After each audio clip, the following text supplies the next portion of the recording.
Houston, Tranquility Base here. The Eagle has landed. Good evening, folks, and welcome to a fine and delicious evening. It is delicious because I've got my own voice played in my head, which is not delicious. But we have Area 503 join us tonight to speak about his latest documentary on TTSA. But Manny he's doing a little bit of work behind the scenes, I hope, because he's running a little bit late. But we do have Josh from the Josh and Artemis show. How you doing, my lad? I'm good, mate. How are you? Where's your lady? She's busy because we're planning a birthday party for her kid, which is tomorrow. Yeah, so she's I know. She told me. Yeah, so she's had to do some stuff for that, some last minute prep. So it's strange seeing you not together, though. You know. Yeah, it's been a while. I think the last time I did a show on my own was like 3 months ago. So yeah. And we have my I would say he's like my backbone, Rich. Hey, how you doing? I'm good, thanks. I'm all right, babe. Yeah, just call me babe. No, you called me babe. I just said good, thanks. Oh, did I call you babe? I do that. I do that without even realizing. That's all right. We've got Richie G possibly joining us. He's so GUFON is not feeling too well at the moment. So, but he's gonna have a sandwich, and he may be there to give us that you know, I don't know what he gives you. He gives you that thing, doesn't he? You know, like a little bit of chutzpah. He gives me a pork pie. Do they have pork pies in the States? No, they've got nothing here. I mean, they don't even have a pot noodles. I mean, because like you guys know in the UK, like in terms of pot noodle, that's like an essential thing for me is a pot noodle. So we have to like order like a big batch of pot noodles each month. I go through a lot of those. So yeah. Wow. So we are going to speak about the Tic Tac skies and the TTSA and all that jazz. But Josh, you before Manny does join us, you guys you're full time now. Yeah. So for the last couple of months, really, we've been full time. We've got our hours now to start getting paid from YouTube. We put through like the request thing, so we're just going to wait for that to get approved, which I think it'll be by Monday. I think it takes a couple of days, so by Monday we should have like that on there, so we can do like the super chats and stuff. So that's wicked. So when we first started, the goal was to get to that stage in 6 months, and we've done that. So yeah, we're pleased. For sure, mate. I couldn't be more happy for you. Yeah, I mean, you've grown so fast in so little time. You know, I was doing this for I think it was a good couple of years before I hit my first 1,000. I literally woke up to 1,000 subscribers. Yeah, like off one video. But for an entire year, I had about 60 subscribers. It's strange because like we had this like really big growth spurt as soon as we started the channel, and then it kind of went quiet for a few months. And then when we started to speak to other parts of the community, like Rich, for example, we started to go on his show a lot more, and vice versa. We started to see a big bump in subscribers because we were trying to promote each like point of view, if that makes sense. But you know what we've kind of found now that you know it's very hard to promote both points of view when you can kind of see the bullshit, if that makes sense. So it's hard to kind of it's hard to kind of support that other conversation right now because there's not enough proof or evidence for me to go on to support that. But that might change, of course. You know, I do hope we do get the proof and like the evidence and stuff. And until that happens, I mean, we have to kind of stick to the information, I guess. I think you couldn't have worded that better because for me, and Rich, you'll know this about me, I was an avid TTSA supporter. I had many a conversation with my good friend Osvaldo Franco. I've actually sent him an invite for tonight because I know Manny wanted to speak to Oz, as somebody who has, and I don't know if he still is, an investor. You know, he's kind of gone off the radar recently, but I do feel for the investors. You know, I think when you've put so much faith in a company, and I think I had an inkling probably 2 years ago that this wasn't going to go their way. But now I'm pretty much convinced. I would love to be wrong. Yeah. I would love for all the investors to get, you know, their investment back. I just don't think that's going to happen with TTSA at all. But we need Manny here to discuss that. Josh, have you got Manny's number? I don't, but I can send him a message. I've got. Yeah, if we all message him, or whatever, yeah, I'll send him a message. He literally. I bet something's gone off with his internet because he's not seen his messages, but he's literally messaged me like 20 minutes ago. Yeah. Said that he's just got home and he's getting ready for the show. Right. So unless he's died, and then that would be alive. I think that would be so selfish for him to do when, you know, when I'm about to do a show to go and snuff it. Yeah, I mean, when you look at all of this, and I think I saw it first on, I don't know if it was a Alien Girl that put it out first. Who was it that put the German thing out first that recognized it? Was it from the Tic Tac? The video was out in 2007. Yeah.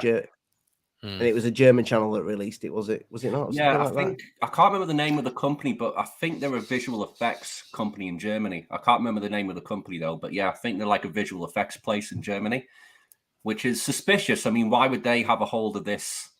You know, like the Tic Tac. Yeah. What if the Tic Tac is not even a thing? Well, my theory about the Tic Tac is I think it's like radar spoofing tech. That's what I think it is. And, you know, we've already seen like the Navy and I think Russia as well. They've already experimented with radar spoofing tech, like plasma targets and things like that. But it could be anything. But I definitely think it's our stuff for sure. I don't think it's alien. I definitely think it's our stuff. Because all we've got to go on is those government videos. You know, that's all we've got. That's it. Yeah. Nobody else has got a really good video of a Tic Tac. No. Well, apparently one does exist. There's like a longer version of the video, but I don't think we'll ever see it. Are you talking about? Is this a particular video? Was it once shown on somebody's after show?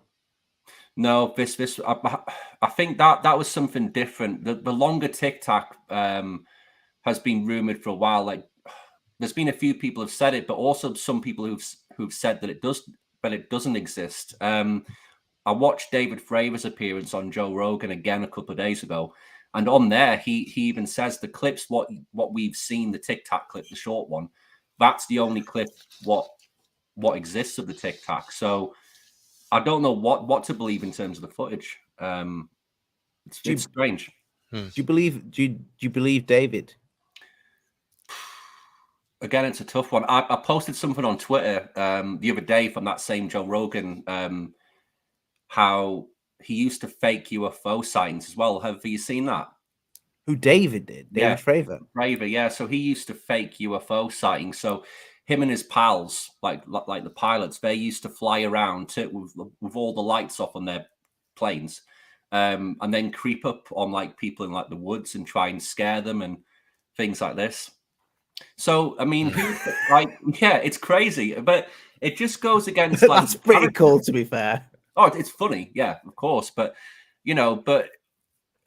it just adds to like this mystery and like the character of these people as well. It's not all super serious, you know. They can make mistakes as well. These people, they're, you know, I've heard it so many times how like they're pilots, they're trained observers, but they're also human as well, and we all make mistakes and misidentify stuff. So I haven't got a clue about the Tic Tac. I really don't.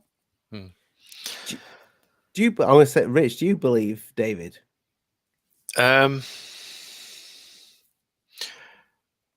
I believe that David saw what he says he saw. What he actually saw, though, is it from another world?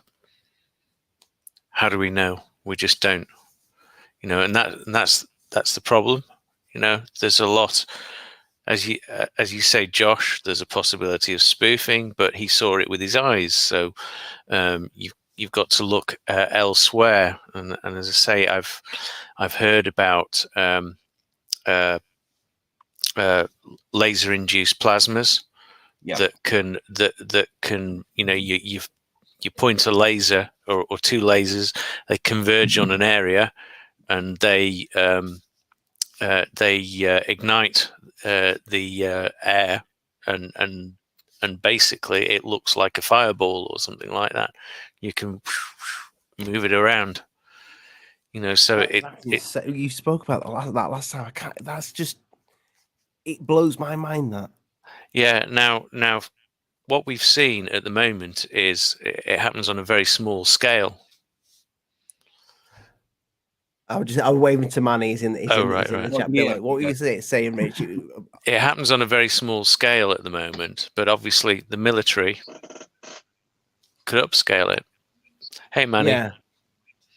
Hi, guys. Sorry about the tardy attendance here. My internet was just fighting with me. My computer decided to do a forced update and restart. It was just like one of those Murphy's Law moments where I'm like, I should have done all this last night. My bad. Sorry. Rid of Windows, mate.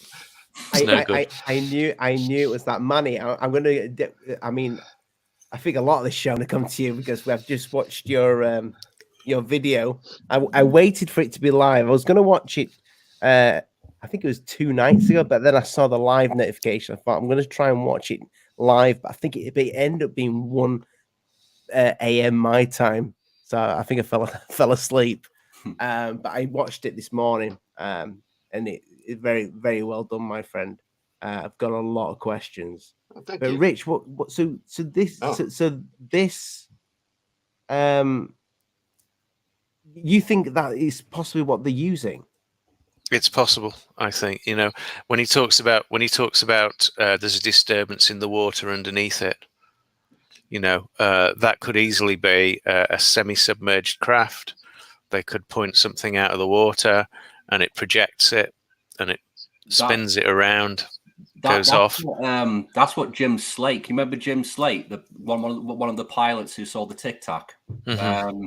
He was on Fox News with David Fravor. This was way back when it first came out, the Tic Tac, and he described it as a submerged. From what he described, it was basically a submarine shooting something out of the water, mm-hmm. like some sort of like a hypersonic, like a projectile or something. That's what he described it as. So that kind of makes sense, Rich. I mean, I've always kind of thought that as well. It's just something in the water which is kind of projected out or shot out, and that's what the Tic Tac is. And it's some kind of countermeasure. You deploy that, the plane goes and chases that, goes and flies off, you know, and then the submarine's gone by the time they get back, you know. It's in the water. That's the closest I can think to a prosaic explanation of what this might be. Well, we'll get back to the Tic Tac, guys, because I want to go back quite a few years, and I want to go back to when I first heard about TTSA, and that was through my good friend Osvaldo Franco, which I have asked if he wants to join us tonight, because I think it would be great to get he could be an ex-investor, I don't know, and to have a conversation, because I think that's what needs to happen. I believe you need to discuss this subject with both parties, you know, somebody who thinks completely the opposite to you, but in a sensible way. And I don't think enough of that is going on in this field. There's too much bullshit, too many arguments, and nobody just sits down and says, look, listen, guys, let's just have a discussion. Exactly. This is why I do this, and this is why you do that. But I want to know where you are. I want to know where your headspace is. So, Manny, where was your headspace when you decided to make that documentary on TTSA? Because you said that, you know, a lot of people have asked for that, and I kind of flows very well with the Lou thing, but you know, you had a discussion with me. I think it could have been offline. It was you and Stephen. You were talking about, I don't know if it was Stephen that actually might have said about getting investors the money back. Yeah, about the so the SEC has a whistleblower policy. So if you're part of a stock, you know, issue that is ends up being corrupt, and you're the one who blew the whistle on it, then you can get a reward of some of the collected money, a percentage of the collected money. And what they do is they go back and try to collect money to compensate the investors who were defrauded in the stock scheme.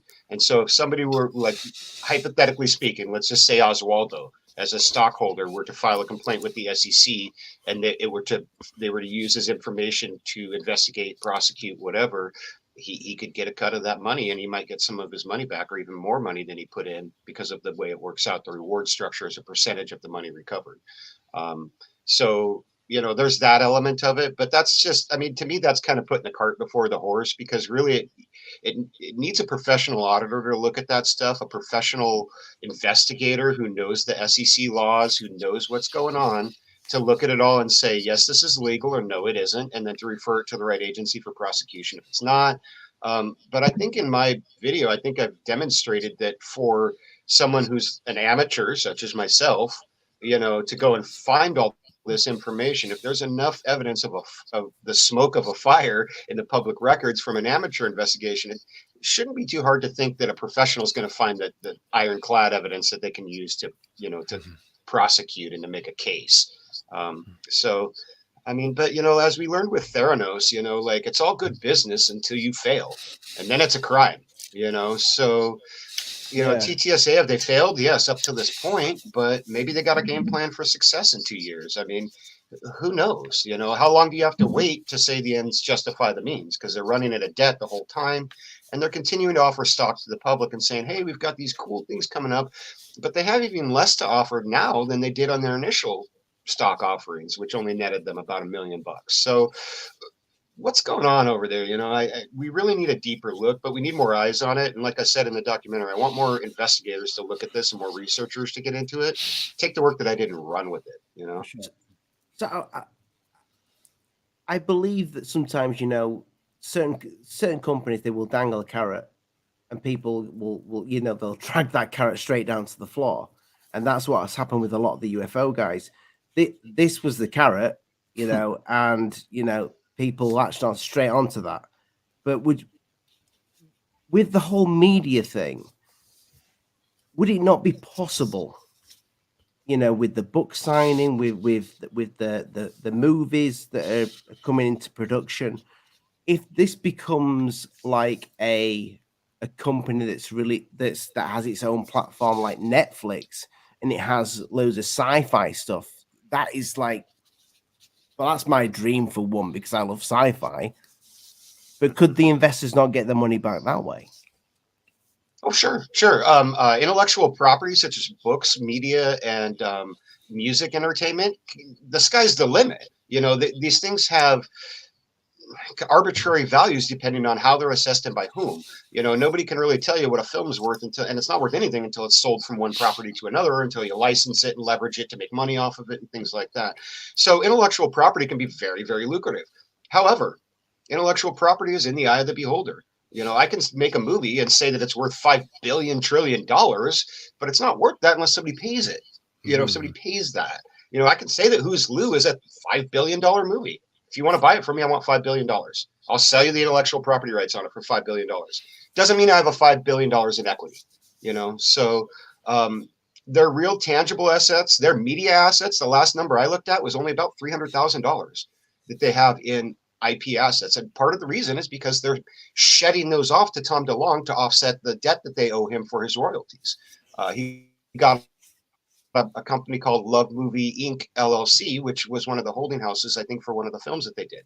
So, and that was part of that wink nudge thing where he sold back 300,000 of his stocks for like $100. So in one transaction, you see, oh, Tom DeLonge's giving back 300,000 stocks for $100. He's trying to raise the value of his other stuff, but that's not the case. It's actually part of this deal where they're writing off debt that they owe him by giving him a movie.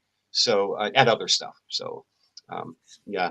That's where the IP is. They can make a lot of money there. It won't be anything like the car, though.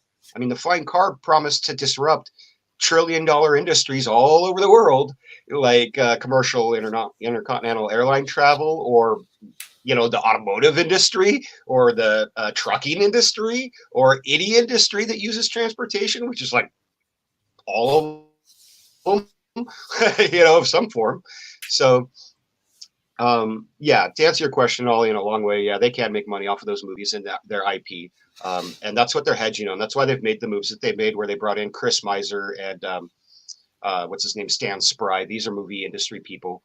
They're trying to really focus heavy on that. And if they don't, they're just going to flop, because they're already significantly in debt and running a deficit at the same time. Don't let Tom DeLonge lie to you.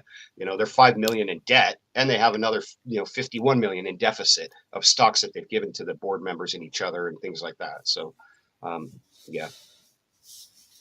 I just have to say thank. I think this is it. You're a couple now, Josh.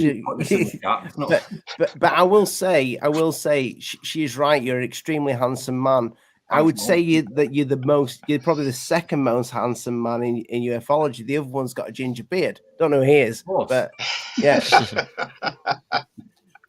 No, I am quite jealous of those looks. But yeah, thank you, Josh, and thank you, Artemis. And the link is in the description. People, go check them out tonight, because we will be discussing what they're going to be talking about tonight. Josh, you had Manny on the other night as well. Yeah, we had a great discussion. I really enjoyed it. So we did a discussion about the new documentary, and then Bob Kiviat, is that how you pronounce it? He popped in. Yeah, he popped in towards the end of the show for a bit, which was a good surprise, really. And he told us some work, what I think yourself and Bob are going to do. Manny, is that right? Some work in the pipeline, which was interesting, I thought. Mm-hmm. Yeah, definitely. We're definitely going to be working on a TV series and trying to get that moving forward to talk about some of these issues in a more mainstream light that has a broader audience. It's really YouTube and things like that, as we've seen with what Elizondo and other people have done. It's really easy to discredit folks, man, even when they're being honest, like even if they've got the goods on you, it's a form of popular opinion, and it's a little bit harder in the mainstream, or we get a little bit more credibility and light cast on it. And I think the timing's right for it too, because there's a lot of people. I made a tweet last night about Lou Elizondo's Wikipedia having a criticism section and being the only one that I could find that ever had that, and it's all these mainstream journalists in that criticism section who spoke out over the years against Elizondo in different ways, but were basically ignored by the industry. They were just like, oh, we're going to go with this lazy clickbait reporting and these stories that sell. We're going to put the UFO hunter on again for the umpteenth time to say the same garbage, 12 different ways.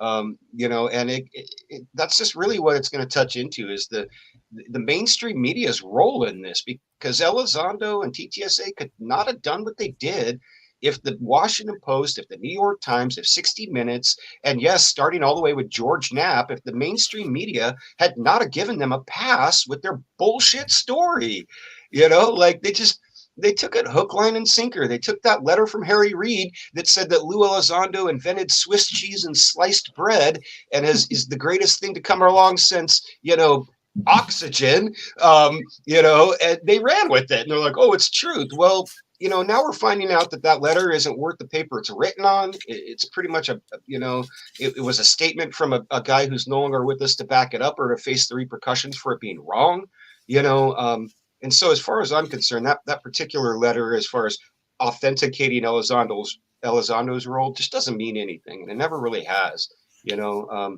as Stan Friedman would say, if this was a legitimate program, there would be mountains of documents and papers and reports and all kinds of things with Lou's name on them, and yet we have not one. Exactly. Not one. So, I mean, he's had 4.5, almost 5 years to make his case. He hasn't. And now we need to really go back and look at the perfect storm conditions that were created to allow this guy to do what he did. Completely bamboozle ufology with his, I'm the insider, I'm the whistleblower, and regardless of the people who were calling him out from day one, for like Stephen Cambia and Rich GUFON, on him out too, real hard, when I realized that it was Lou and not TTSA, so, people did call it out. So we just got to look at that and ask these people, ask Leslie Kean, why'd you run that crap? Blumenthal, why'd you run this stuff without vetting it? And how did you vet it? And let's see how you vetted it. And if you didn't do a good enough job, admit it, retract it, walk it back.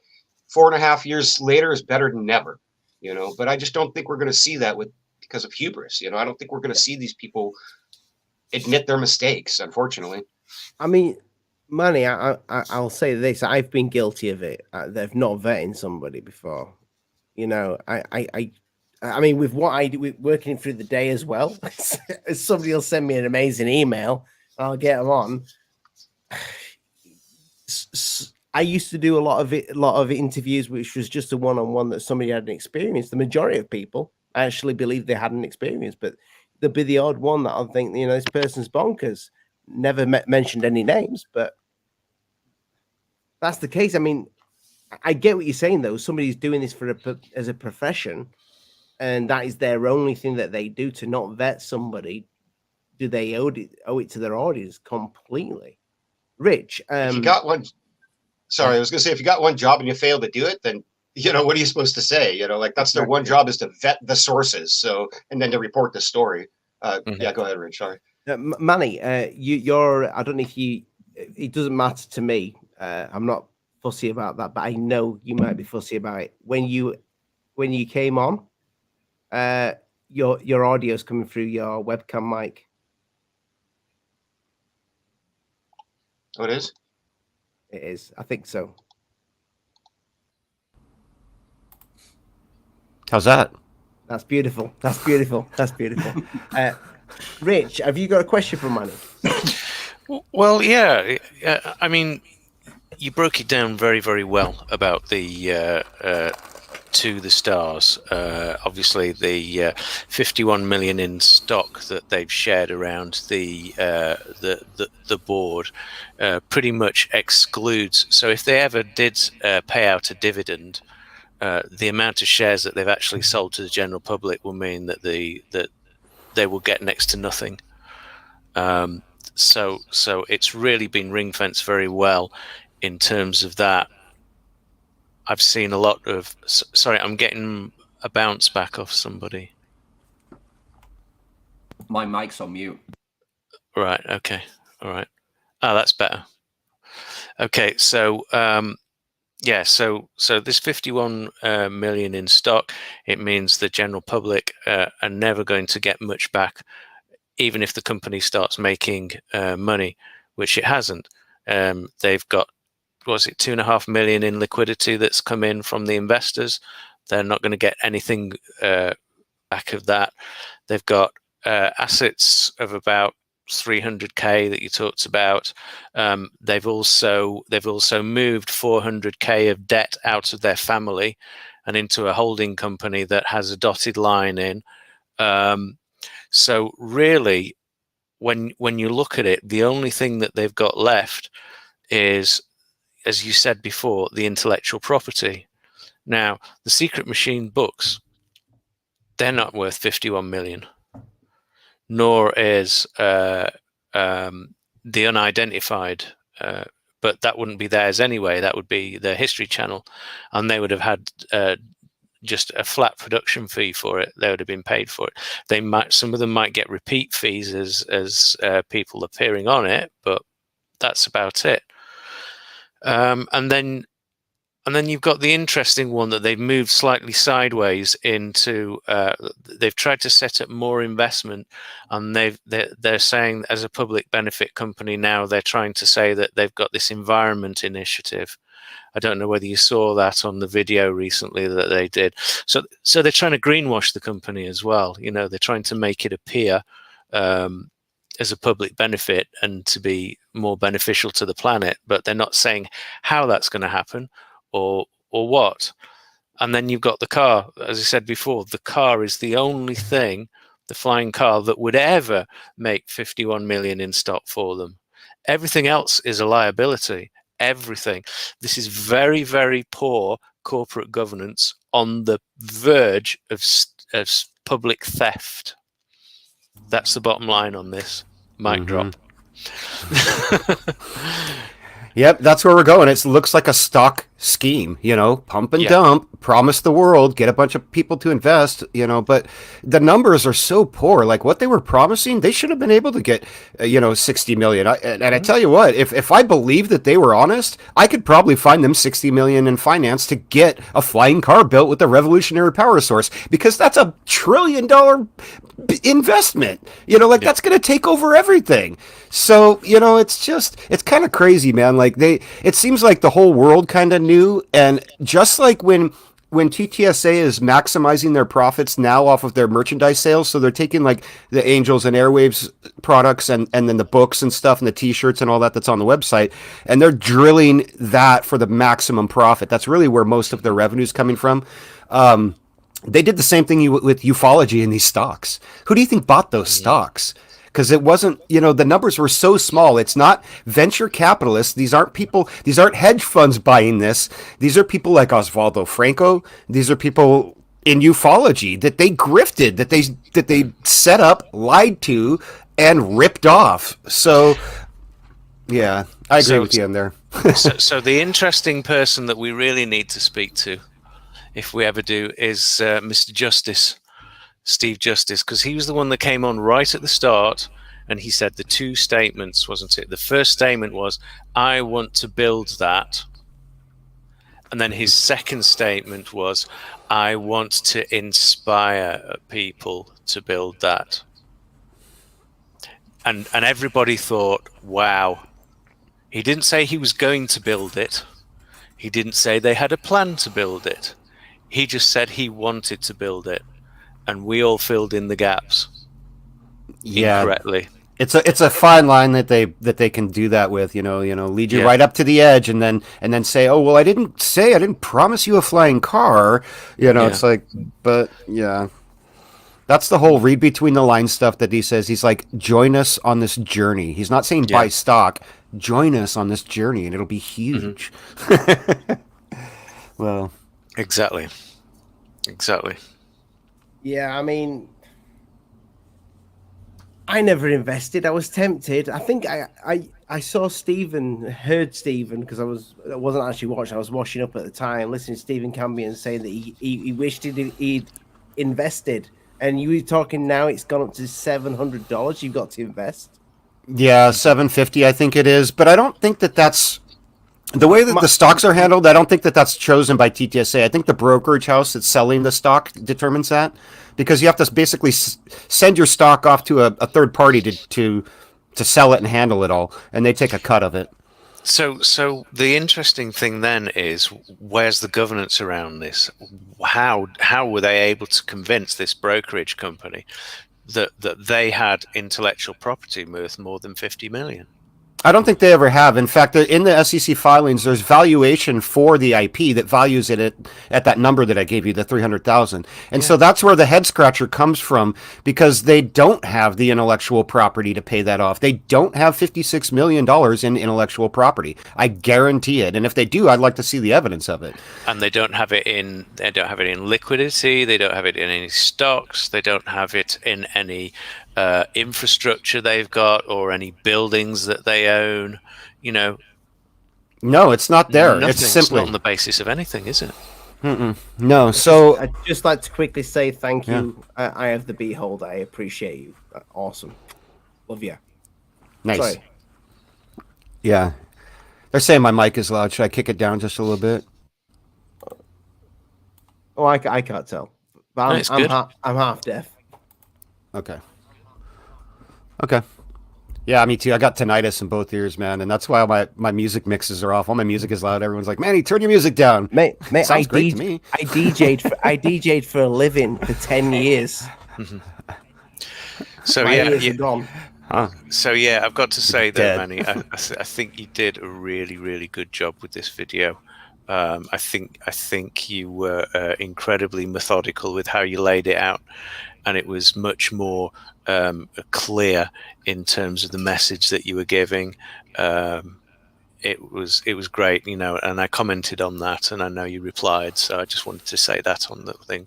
Well done with this one. Well done. Yeah, thank you. I was trying to keep it streamlined, and it's hard to make SEC filings sexy, but I think I managed to do it. Well, I'm a bit of a nerd, so I find that stuff interesting anyway. Yeah, me too. But Manny, not to go against the grain here, but what if you're wrong and they do pull through with? I don't think they're going to pull through with the ship at all. But the media part, if they pull through, that investment again, I know I mentioned this before, it could be money well spent. It could be, but as I illustrated by the dilution of those public stocks, they're probably not going to be, especially when they started out at 3/1000th of a penny and went down from there. You know, it just doesn't, it's not going to work out that way, Ollie. I'm saying that it could. I mean, it could. They could make $100 billion in profit, but what's going to happen to that profit? It's all going to get eaten up by DeLonge and the board again, to the tune of whatever percentage they own of the stocks at the time. And I wanted to bring that up too. That number that I quote in the film was only during that snapshot. I've seen that number as high as 60 million, where the board and DeLonge owned 60 million in stock, and the public investors still only own that 440,000. It goes up and down depending on how they issue these stocks to each other, and then they sell them back to the company. So it could go up and down every day. But the one thing that's not going to change is that by the time a dollar gets down to the dividends, to the stock investors, to profit sharing, Tom DeLonge's going to already have taken 99.9 cents out of it, So, and then he's going to take 80% of that last penny too, because he owns that much stock. So it's just, yes, Ollie, to answer your question, they could make money off. I mean, you know how films are. I mean, a movie could take off and make 60 million by itself. One film. Mm-hmm. If it's a hit, I don't think it's going to be Casper Van Dien and Tom DeLonge directing, but maybe. Well, do you know what? Do you know my? Yeah. I did see a rumor, and this is a rumor that I heard about. I think it was 2 years ago, that Matt Damon was interested in playing Bob Lazar. Matt Damon. Awesome. Yeah.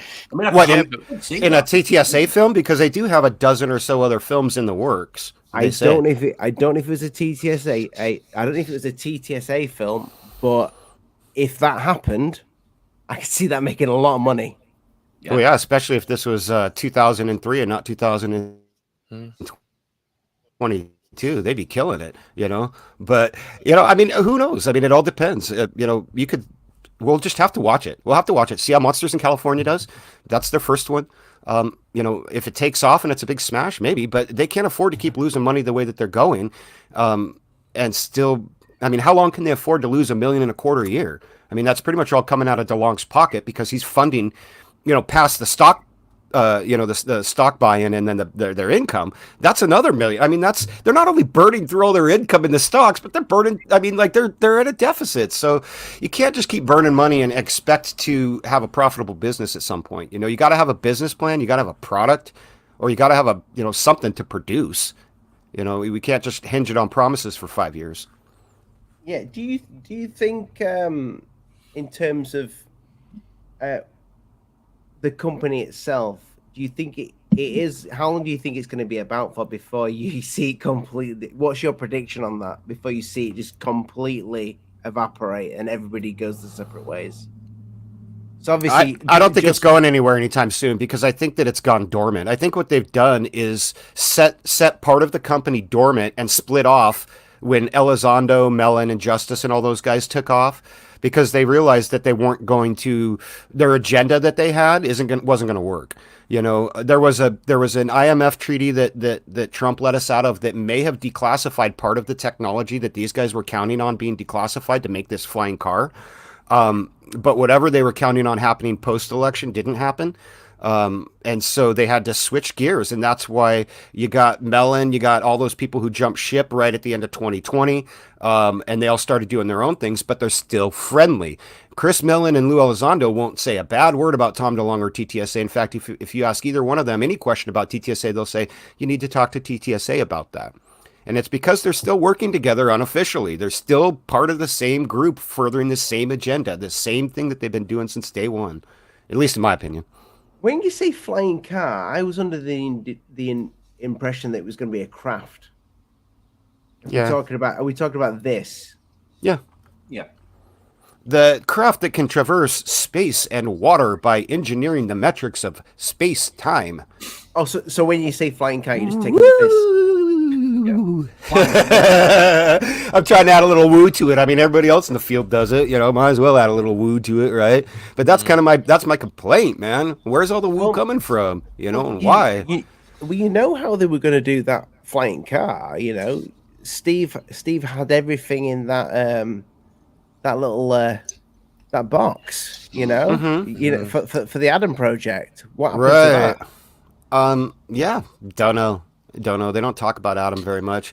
So Adam, I think that was supposed to be the research thing. If you remember when they came out, Lou was talking about, we're going to have this big collection of intelligence stuff between civilians and military. We're going to have this big thing that coordinates all this UFO, UAP stuff. It's nowhere. There's nothing there. That was just an effort, I think, in order to do the same thing that he was doing at ATIP, which is get access to information he's not supposed to have, you know. But it seems like that one's going to be smashed off the list. I haven't heard about it in the SEC filings, Adam. Is there even a mention of the Adam Project now on the website? Have they taken that down? Because that was all over the website at one point, the Adam Project. I don't think there is. I don't think there's mention of Atom, STEM, Bells, or any of their products that they promised. The beam energy laser system, any of that stuff. There used to be separate landing pages for each project, and you know, information about them. But when they did their restructure the first part of this year, when I called them out, when they took their webpage down and started moving everything offline and you know, restructuring everything, they got rid of that stuff, just like they got rid of the initial TTSA release in 2017 in Seattle off of the TTSA YouTube page. You know, like they're trying to they're setting the stages to rewrite history, you know, so to speak. I want to go to the other guys, but I have one question here. So I did want to ask this after what you never mentioned Gary Nolan in that documentary. Mm-hmm. But Gary Nolan did go to TTSA. Am I right by saying that he left? So. He left Steve. He's part of it now. I don't think he's part of it now, but he was.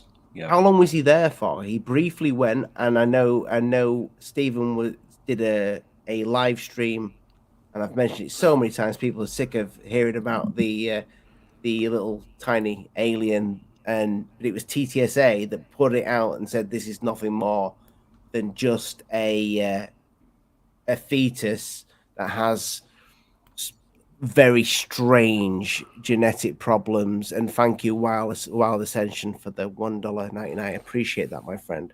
But nothing more than that. But Gary Nolan, that whole thing was released on TTSA, and Stephen did a whole piece about how pissed off he was that Gary took all that work to TTSA. It's like TTSA gave Stephen a good kick in the dick, you know. it was masterful. It was soul destroying. I saw that man just collapse underneath his papers. I felt so sorry for Stephen. I really did. But did you look into this guy? Have you looked into Gary at all? Research. Yeah, lightly. I really haven't focused on Gary too much. You know, I probably will be focusing, as I dig into TTSA more, I'm going to be looking at more of the tertiary players instead of all the big boys that we know about. You know, everybody knows about Jim and Hal and Tom and Lou and Chris, you know, but there's a lot of other people that have come and go through there. You know, V mentioned Eric Davis, and I didn't touch on him, although I did flash him up. I was trying to be subtle, V. I put him up on the Earth Tech Skies page with Hal Putoff, trying to just flash it up so people would see that he works with Hal Putoff there at his consulting company, that he's a part of that group. That's why I really didn't want to get into Eric Davis and some other things. Again, because we were already at the 52-minute mark on this piece too, and I could have gone 3 hours, but then I'd have had another Who's Lou on my hands. So I just got to kind of put some stuff out there, and throw some little tidbits out there for people. And really, I'm not trying to paint the big picture. I really want people to connect the dots on their own. Like, I'm not trying to tell people what to think, but I'm telling you what I think and why. And showing you why. And then I want people to make up their own mind. That's why I say go out, do your own research, and then come back and tell me what you think. Josh Rich. I'm standing out for a bit. I'm settling down. I'm relaxing now. Chilling. Down to you, boys. Yeah. You run the show. No, I'm being serious. Oh, you want to do the show? Okay. Well, yeah, I am agree with that, Manny. I mean, I really liked how you condensed it down to 50 minutes, because I know that you did get some. I'm not going to say stick, but you did get some stuff about the length of Who's Lou. It was 3 hours and it was a lot to take in for people. So I did like how you condensed it down to 50 minutes. What I've said to people though is we should go back and watch Who's Lou again, because there's so much information there which people have just glossed. They've just forgotten about for me. And there's a lot of stuff in there which is really important to the recent history of this topic and how we've led up to this point. So yeah, I mean, guys in the chat, if you haven't seen Who's Lou yet, I suggest you go back and watch it. Well. Yeah, and I would almost suggest watching the TTSA one first, and then diving into Who's Lou. Makes sense. It would set the scene for that very much. So yeah. If watching the TTSA piece doesn't get your appetite going, then you're probably not into it. Don't waste your time. But if you got a little itch after watching the TTSA piece, definitely go check out Who's Lou. Definitely. It's like the Star Wars films, which one do you watch first? But I definitely think you should watch the TTSA one first. Yeah, I think so too. It's more streamlined and it gets right to the story, and then you'll be interested to make it through Who's Lou after that, I think, if you're not already. It's into the description. But yeah, Rich, you dabbled a little bit into TTSA way back when. Mm-hmm. Did you? I know we spoke about it briefly when I was a big fan, but you kind of never said. You kind of kept yourself to yourself with it, but were you ever on board? Well, I know you didn't invest, but I didn't invest. I took a good look at it, and there was two things that were alarm bells to me in terms of that, and that is there just didn't seem to be anybody big backing it.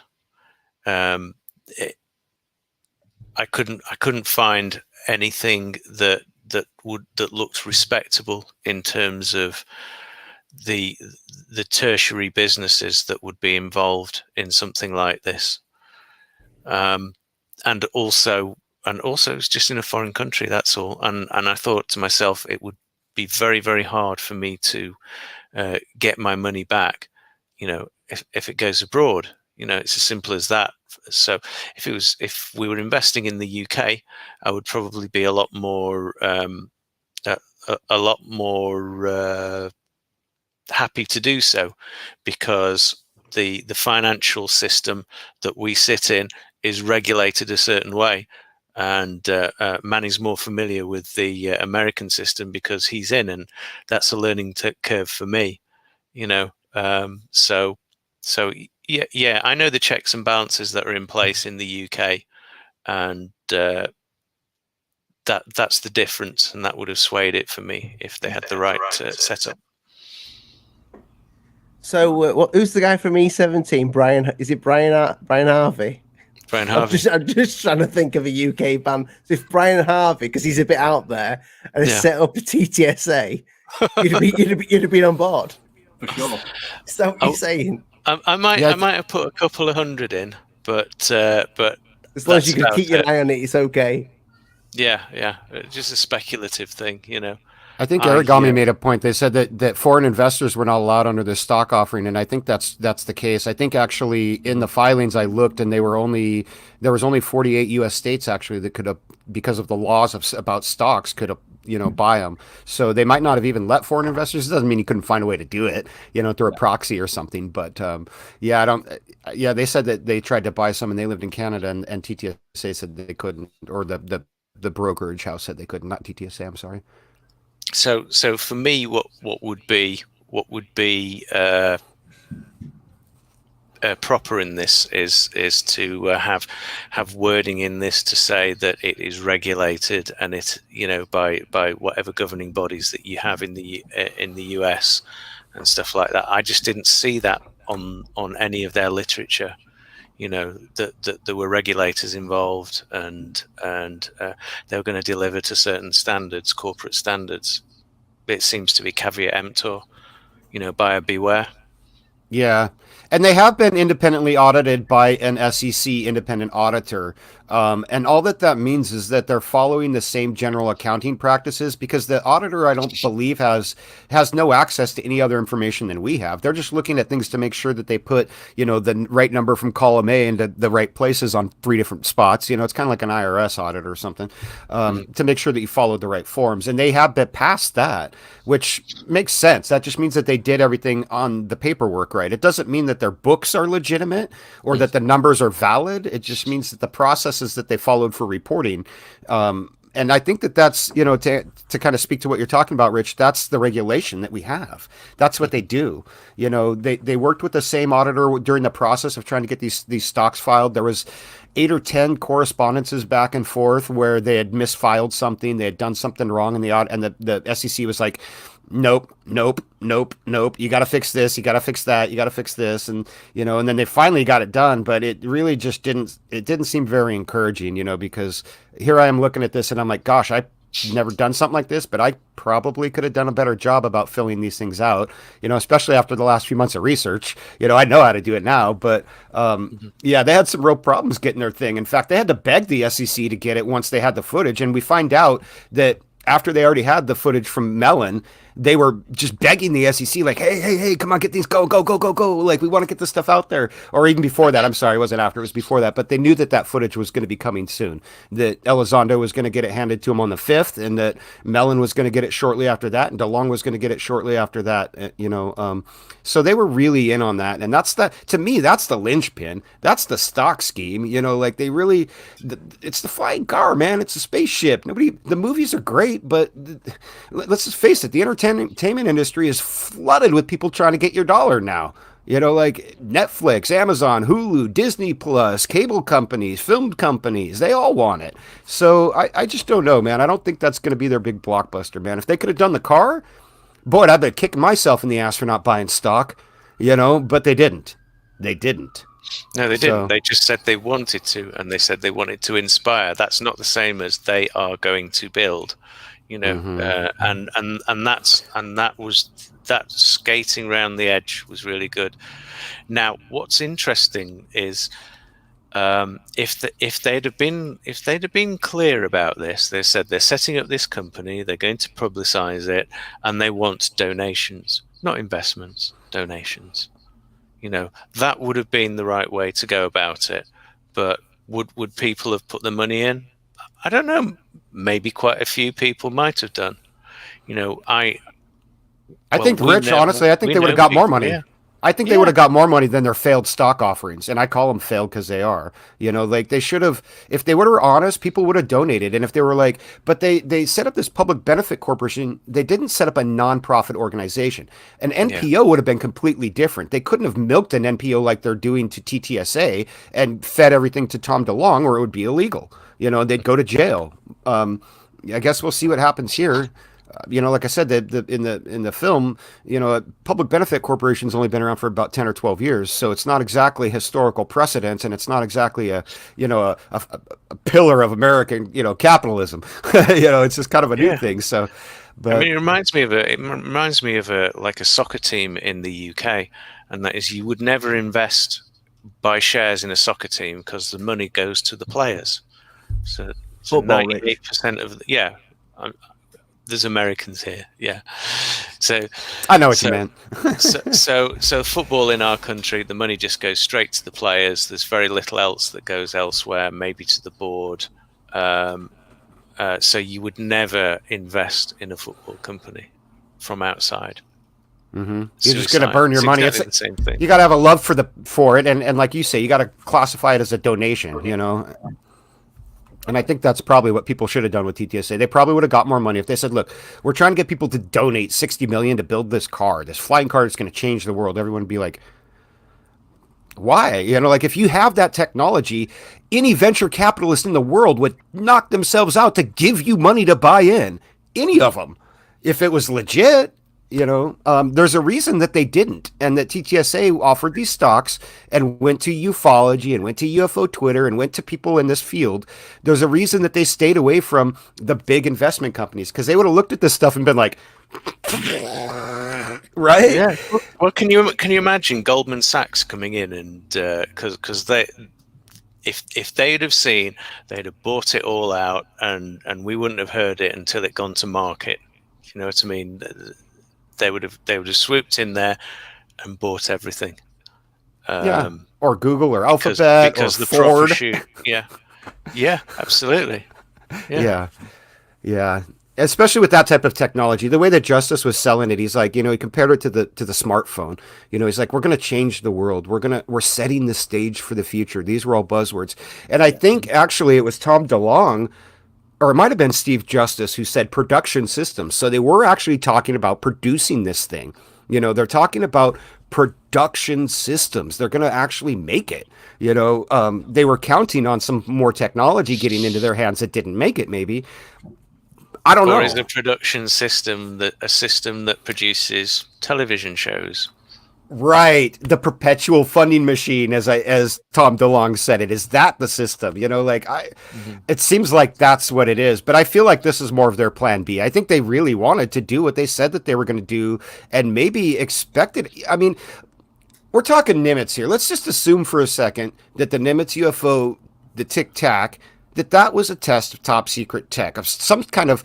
I'm glad you brought that up. Okay, we're back on topic again. But, you know, let's say that was, okay, let's say that was a top secret hypersonic drone that our military was testing 20 years ago or 18 years ago.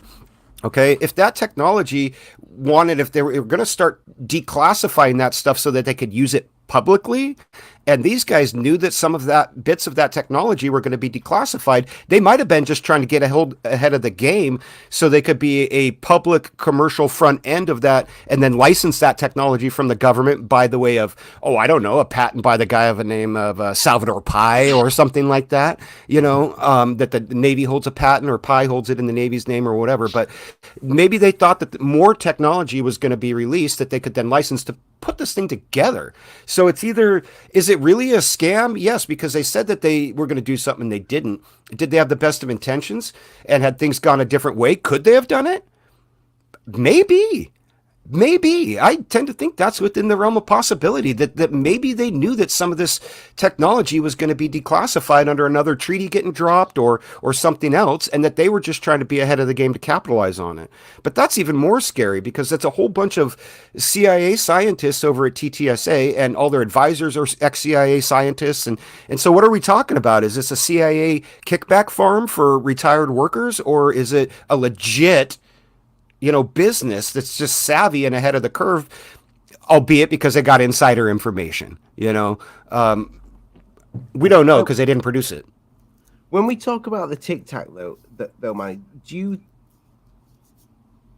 think TTSA is really responsible for bringing this thing to light? Do you think that this would have not have happened had they had been out of the equation altogether?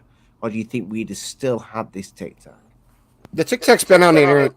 It's been on the internet since 2007.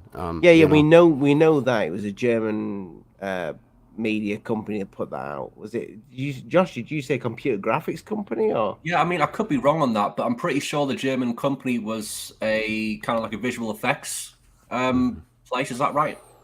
Yeah, it was a video production house, and they do like corporate videos and things, Yeah. promo videos and things like that. Which I thought was interesting how they've got hold of it.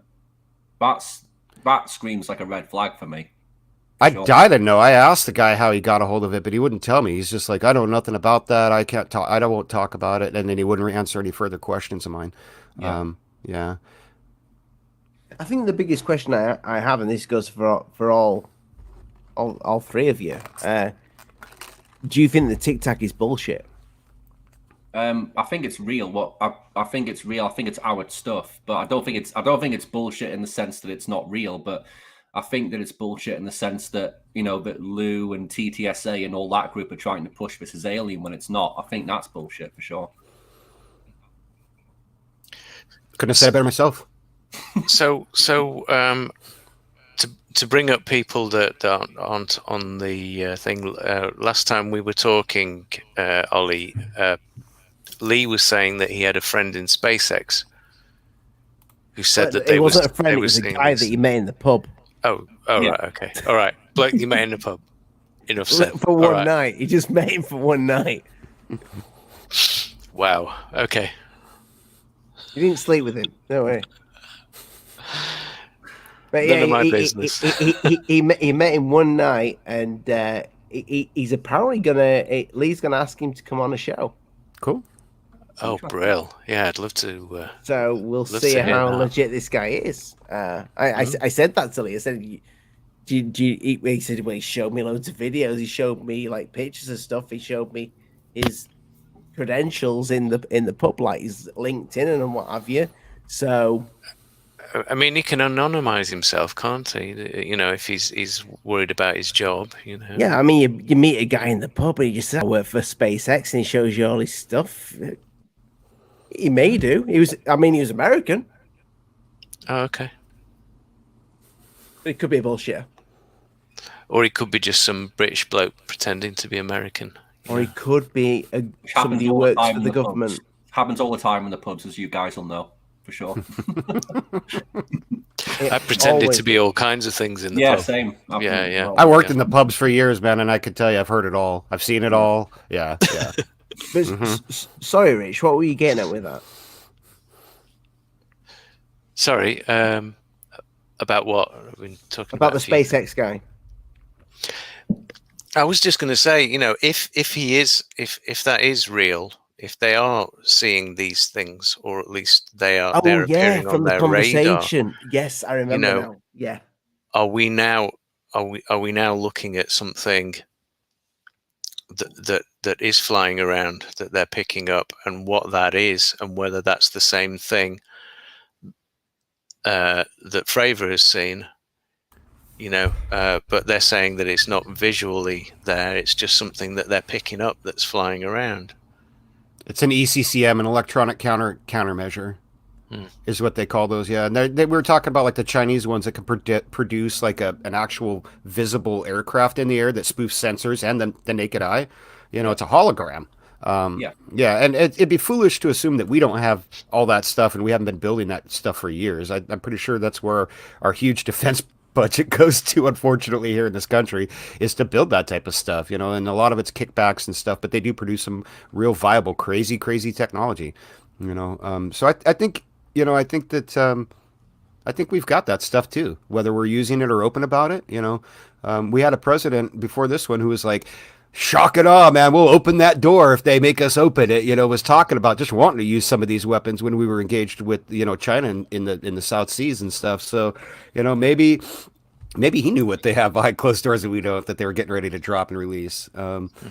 Yeah, maybe they do have TR-3Bs back there. I really highly doubt it. Yeah. The thing about the Tic Tac incident, which always gets to me, is the fact that I think it was the Air Force who arrived on the Nimitz within like 20 minutes. So that means that they must have known what was going on, and they must have been close by to that ship to be there so quickly. That's always kind of a weird one for me. Did you just say the Air Force arrived on the Nimitz in 20 minutes? I'm pretty sure, yeah. I mean, I watched the David Fravor podcast back again, and he said that people arrived onto the ship I think it was Josh, are you talking about the faceless guys that jumped up, that came in with the flight suits with no insignia and all that? He's talking about the helicopter that landed with people who, I've heard that too. I wasn't sure when the timing of that was. No, I heard that was 3 hours. I'm pretty sure it was like 15 or 20 minutes. I think they're trolling everybody, because listen to it. They arrived on the Nimitz in 20 minutes. 20 minutes. You're a poet and you didn't know it. But that kind of rings alarm bells for me. It's like, how would they have got there so quickly? They must have been close by. It's that, and straight away they've come on and know exactly where to go on the ship and exactly what they need to find. And it's very fishy. Yeah, there's a few fishy things. I mean, that's definitely one of them, and the fact that those are the people who pulled the CIC computer hard drives and pulled all the data and stuff like that. But what's interesting is that they didn't tell people not to talk about it. They didn't tell people it was classified, and they didn't make those pilots sign non-disclosure agreements. That to me also says they didn't need to, because the pilots didn't need or have anything that needed to be classified or that they couldn't talk about, because they hadn't admitted anything to the pilots. They didn't tell them it was a test. I think it was Gary Voorhees, though, who said they went out there deliberately and were told to park there and to hang out. You don't do that to a whole, how many men are on one carrier, let alone a whole fleet of ships? You don't just park people out there for no reason and say, hey guys, go sit on your hands out here for a few days and see what happens. Especially right off the coast of San Diego, right in our backyard. That really is our Navy's backyard. Every piece of technology we had was there, including our satellites, our planes on the coast, everything. Who would fly something that wasn't ours there? You'd have to be a moron if you were for an adversary to try to buzz that fleet. You got to just be thinking you are God's gift to special ops if you're going to fly over the Nimitz and not expect to get your ass handed to you.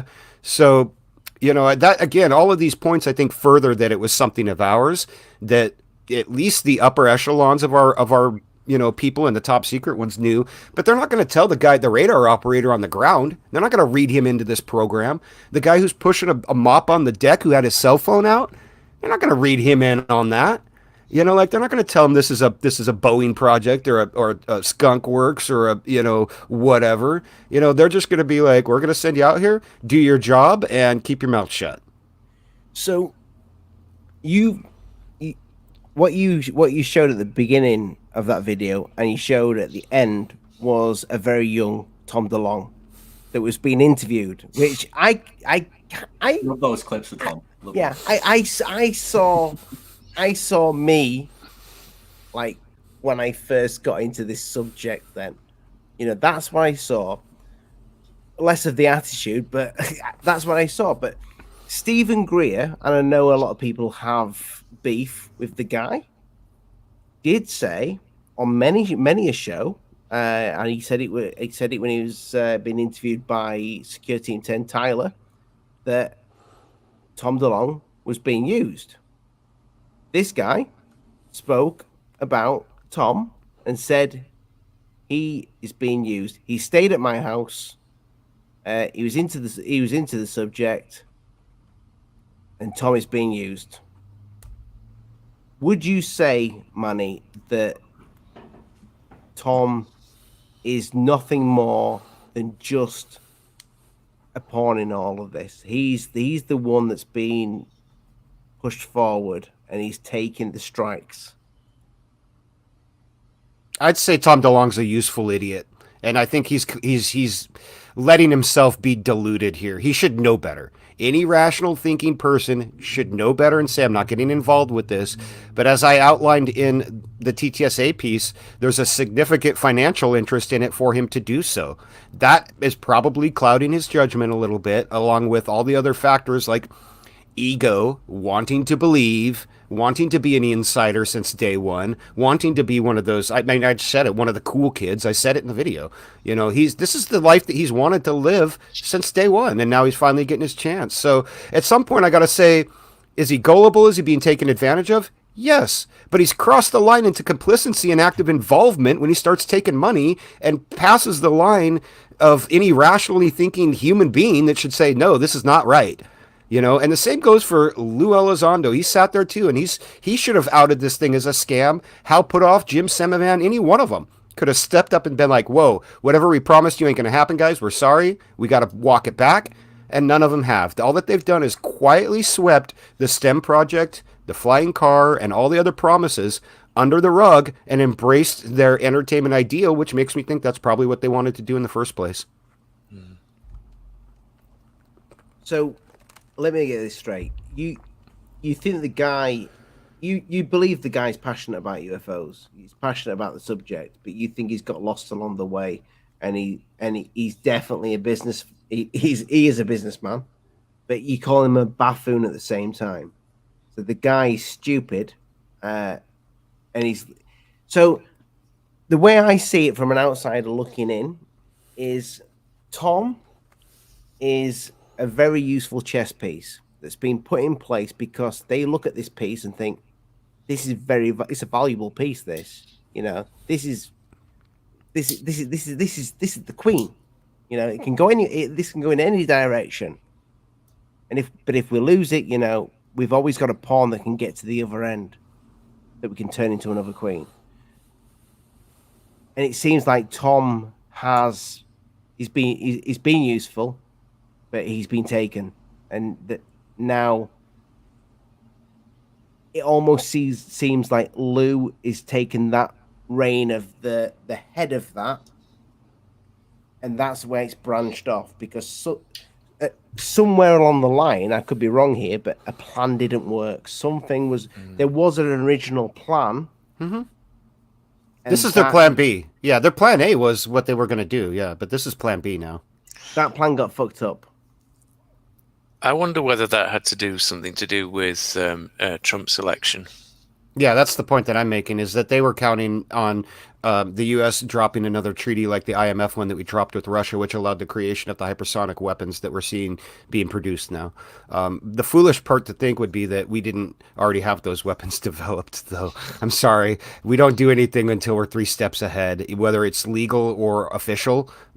Doesn't matter, but I guarantee that our defense industry had those weapons and that technology ready to go before even a hint of talking about dropping that treaty was discussed in the proper channels. But yeah, I tend to agree with you, Rich, that it had the election in 2020 gone a different way, things would look completely different now at TTSA. They might actually, and that's why I'm saying they may have been able to bring us this flying car. They might have known that something else was coming down the chute that we don't know about because we're not in on it and it didn't happen, but, so that's why I say this agenda also swaps every 2 years because they're following the midterm elections and the presidential elections. And if we see TTSA fire up its aerospace division right again towards the end of 2024, you know what's up. If Steve Justice suddenly pops back up there, and because I think they're going to get a favorable election, watch, we'll be dropped out of some treaty and they might be able to do this. And, if that's the case, maybe it's great. Maybe we should get this flying technology out to the world if we have it. We're talking about a world that's got carbon issues, there's pollution issues. And I think that the way that they presented this thing, looked like a green technology. I didn't see a big smokestack coming out of the thing. Didn't look like it was burning oil, because it had an exotic power source that was going to revolutionize the world, remember? That was the small piece that people overlooked. Yes, the damn thing can fly, but what's this power source? And what does that mean? Yeah. The interesting one about that, of course, is that you've always got to beware of people trying to sell you a utopia. Or, if you're going to save the world or something like that, that is such a seductive line for anybody that's got any feelings of generosity to the rest of mankind, and to the planet generally. Somebody comes along and says, hey, follow me and we'll make the world a better place. Well, wow. And that's how you capture people. Yeah. And is that how Tom was captured? For sure. Yeah, I guess it does look like that. They probably offered him too many deals. There's too many. Like I said, the offer of insider information, the offer of being, part of the insider group for once, the money. I mean, you add it all together. How could you say no? You know, here's Tom DeLonge in his beach shack in Encinitas. He's blown up his music career because he tried to switch to electronica and switch Blink 182 into something else. And they were just like, no, dude, no. And so he goes out and does this UFO thing to kind of justify his midlife crisis. You know, it's like, oh, look, guys, I really didn't burn up Blink 182 for nothing. It really was for this UFO thing. It really was for some important thing. I really am a big important insider. It's not just a bunch of bull. You know, it's like the guy just wasn't happy with what he had. You know, he's a grass is always greener kind of guy. So, I mean, you know, that's kind of my personal opinion on Tom DeLonge. He's a big man child, man, and he's getting people to pay for his third childhood. He already got to live 3. His normal childhood, got to live it again with Blink 182 on the tours and being another, you know, big kid. But now he wants a third one. And who's paying for it? Investors, man. It's the Angel and Airwaves tours. That's his third childhood. He's getting to pretend to be a rock star again. I'm like, if you wanted to do music tours, why didn't you just stay with Blink 182 and leave us all out of this drama? You know? But here we are, you know? But or is he touring because he needs more money? I wish he was making money off those tours. I think he's losing it. I think that's where some of the losses from the company come from. Yeah. Manny, okay. do you think, though, that he's just like, how can I put this? An idiot ufologist, yeah, that is very naive and is believing what these people are telling him, or do you think he's making a lot of it up? I think what he did was take all of his information that he's collected over the years from all of those books and just kind of did, you know, what non-creative kind of people do, which is kind of rewrite somebody else's story in their own little version. You know, it's kind of like what Lou will do. He'll take somebody else's trick, put a little bow on it, and be like, look what I can do. You know, like, well, so Tom kind of did that there. So that's where his stories of these secret machines and UFOs in Antarctica, Roswell, and Admiral Byrd, and Majestic, and everything else, like, he's just going to go and repeat all the same slop and stories that we've heard for years. So, you know, like, it's not really what was new and creative about what he said in Secret Machines. I mean, I haven't actually read it, but I'd like to know because it doesn't interest me. It doesn't. I don't want to hear his take on 20 years of ufology and then having him say that it's reality for some reason, you know. But yeah, so I don't know. I don't know where he gets his ideas from. I think it's all mainstream ufology, just with a different bow on it. He's not listening to anything other than what he's being told by Chris Mellon and TTSA. I mean, people have tried to get through to him and say, hey, dude, I mean, if he watched this video, would he think that I'm coming after DeLonge, or am I trying to expose that he's being used by some people, but also deluding himself in other ways, and is, you know, allowing the money to cloud his judgment at the end of the day. It's all human factors. I can't hold it against them. We're all human beings, you know?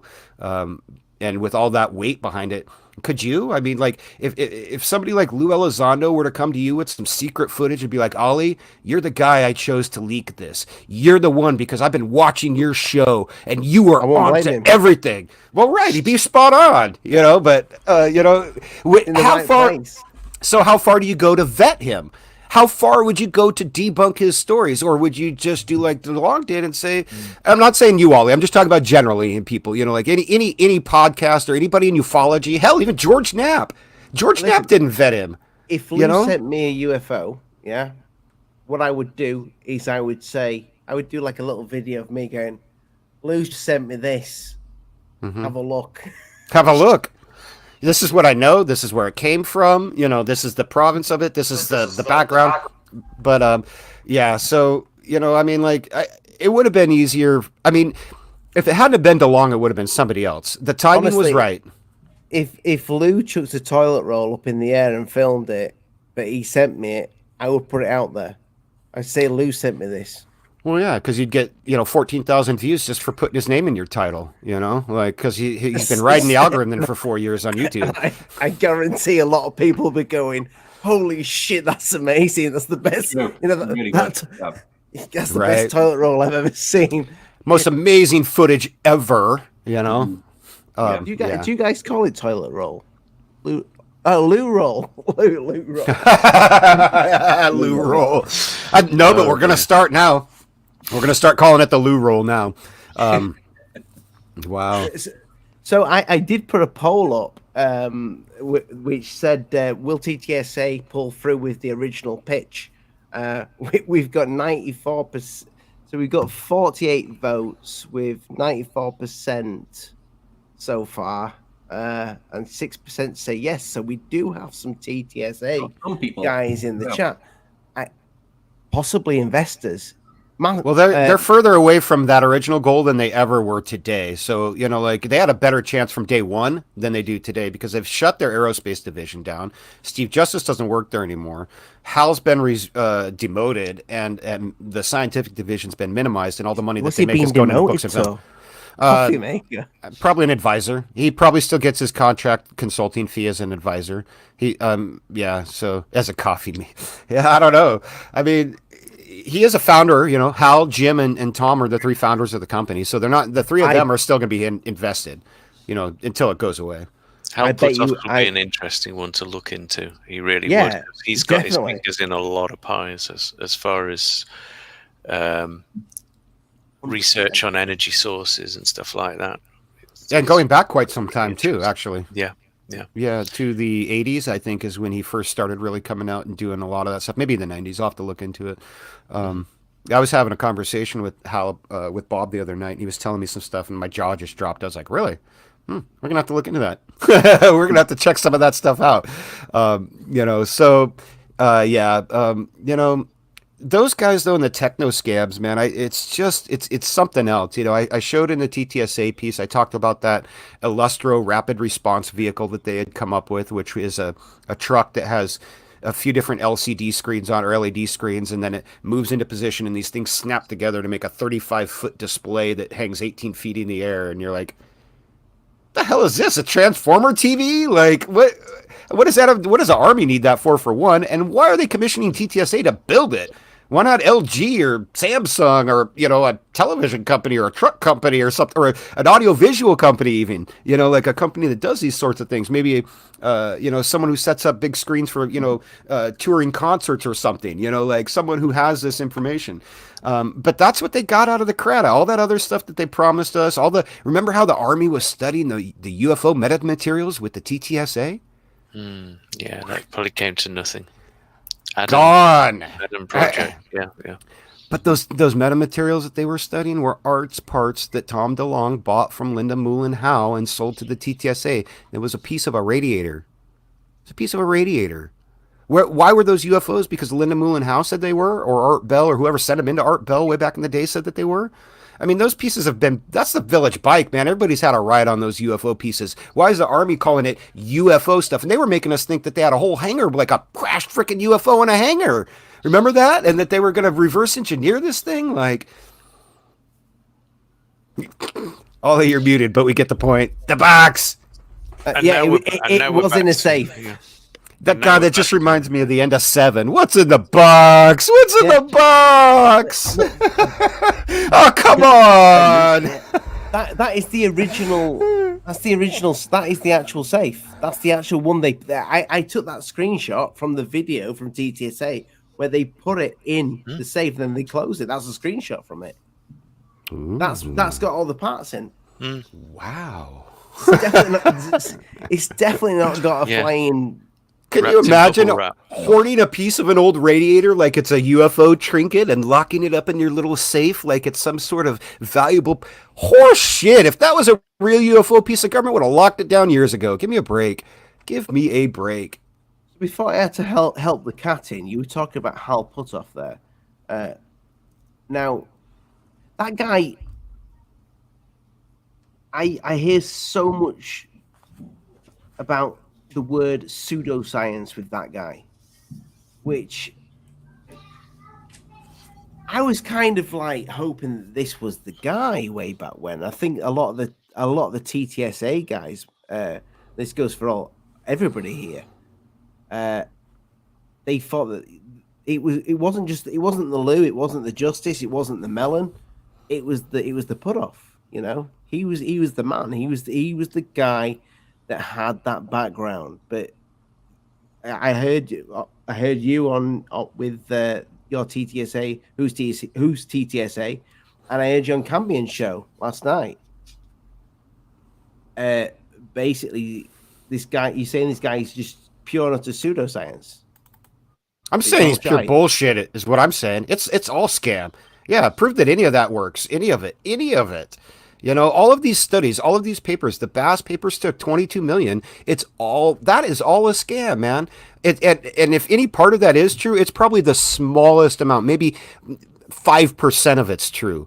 And they're using the other 95% as misinformation or to get money or to confuse our enemies. Because if you remember when those papers came out, man, Russia was way interested in our invisibility cloak and our stealth technology and our warp drives and all that. There was quite a few pieces in the Russian media about that, talking about it. So you've looked into everything this guy's done, and none of it, his entire career.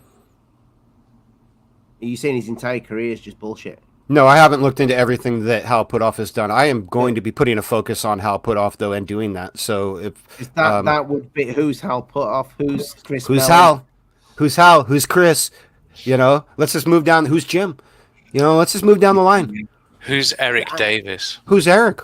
Yeah, who is Eric? That's a good one. To me, Eric, you know, and I kind of classified him again, and I know V said something about that. I didn't mention him in the piece. I did slap him up there on Hal's website just so that people would see that there's that connection there. You know, it's Hal, it's Eric, you know, and they're like, and they're all taking, you know, TTSA money or Bass money or whatever. You know, it's just. Yeah. So that's what I think the scam is, and I think that it might be part misinformation. He looks like such a nice guy. He's like someone's granddad. A nice guy? How? He looks like someone's granddad, you know? He's like... I mean, come on. Everybody's... Yeah, I mean, like, sure. I don't know, man. I look at the guy and I see a creepy man. I see like a vampire or a ghoul or something, you know? Like, that's what I see. And definitely Chris Mellon, the same damn thing. Like, that dude...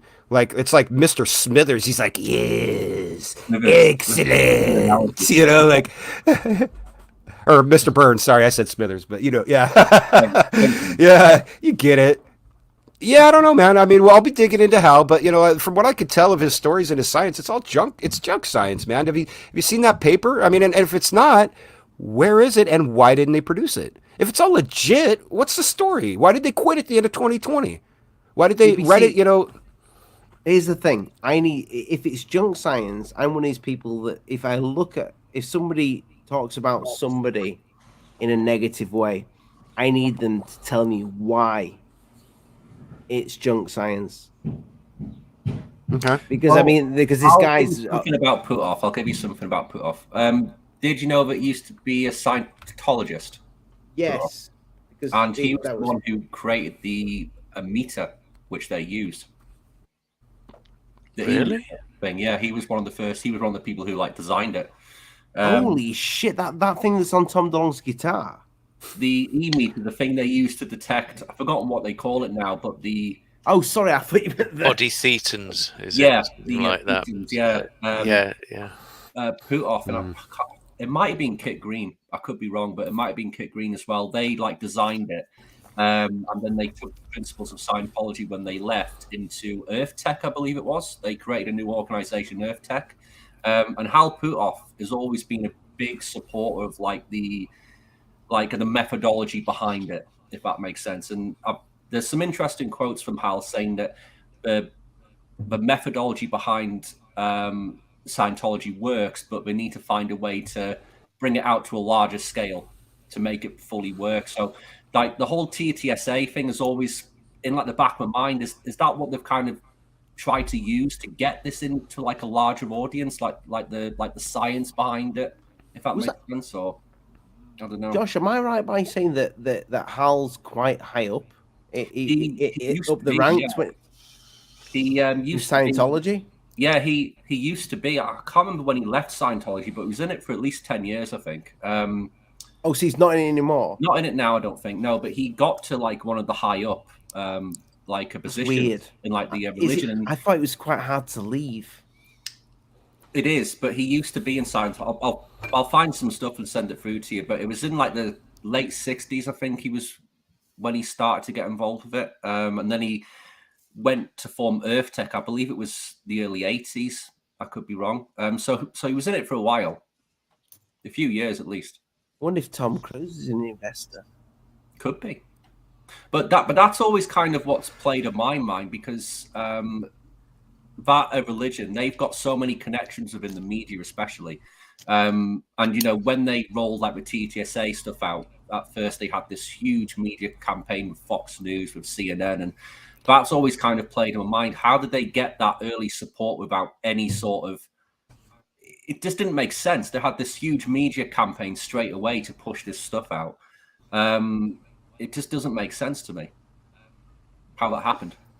No. Right. When it comes to put the reputation on the line on a questionable story is suspect. You know, Yeah. You're right. And the more incredulous, the more they should have vetted it. Sorry, Ollie, go ahead. Yeah. No, I was just going to say, Manny, when it comes to the money behind the project, did you speak to any of the investors? I reached out to several people, and none of them would speak to me, including Osvaldo, who wouldn't refuse to speak to me. But if any investors out there would like to talk to me, I would love to hear your story. And as of last month, when TTSA started offering another round of stock, I might just bite the bullet and go buy a batch so that I can be an investor myself and have those legal rights that investors have. Could they refuse you those stocks? They could. I think they could. I don't think they will. But yeah, they could refuse to sell me stock, I suppose. I don't know why they would. They'd be like, I don't want his money. He's a jerk. He called me out. But yeah, I don't know. Maybe they could. We'll find out. I think I will go try to get some of those, though, because I do want the packets. I want the information. And if there is dividends and payouts, I want hard evidence.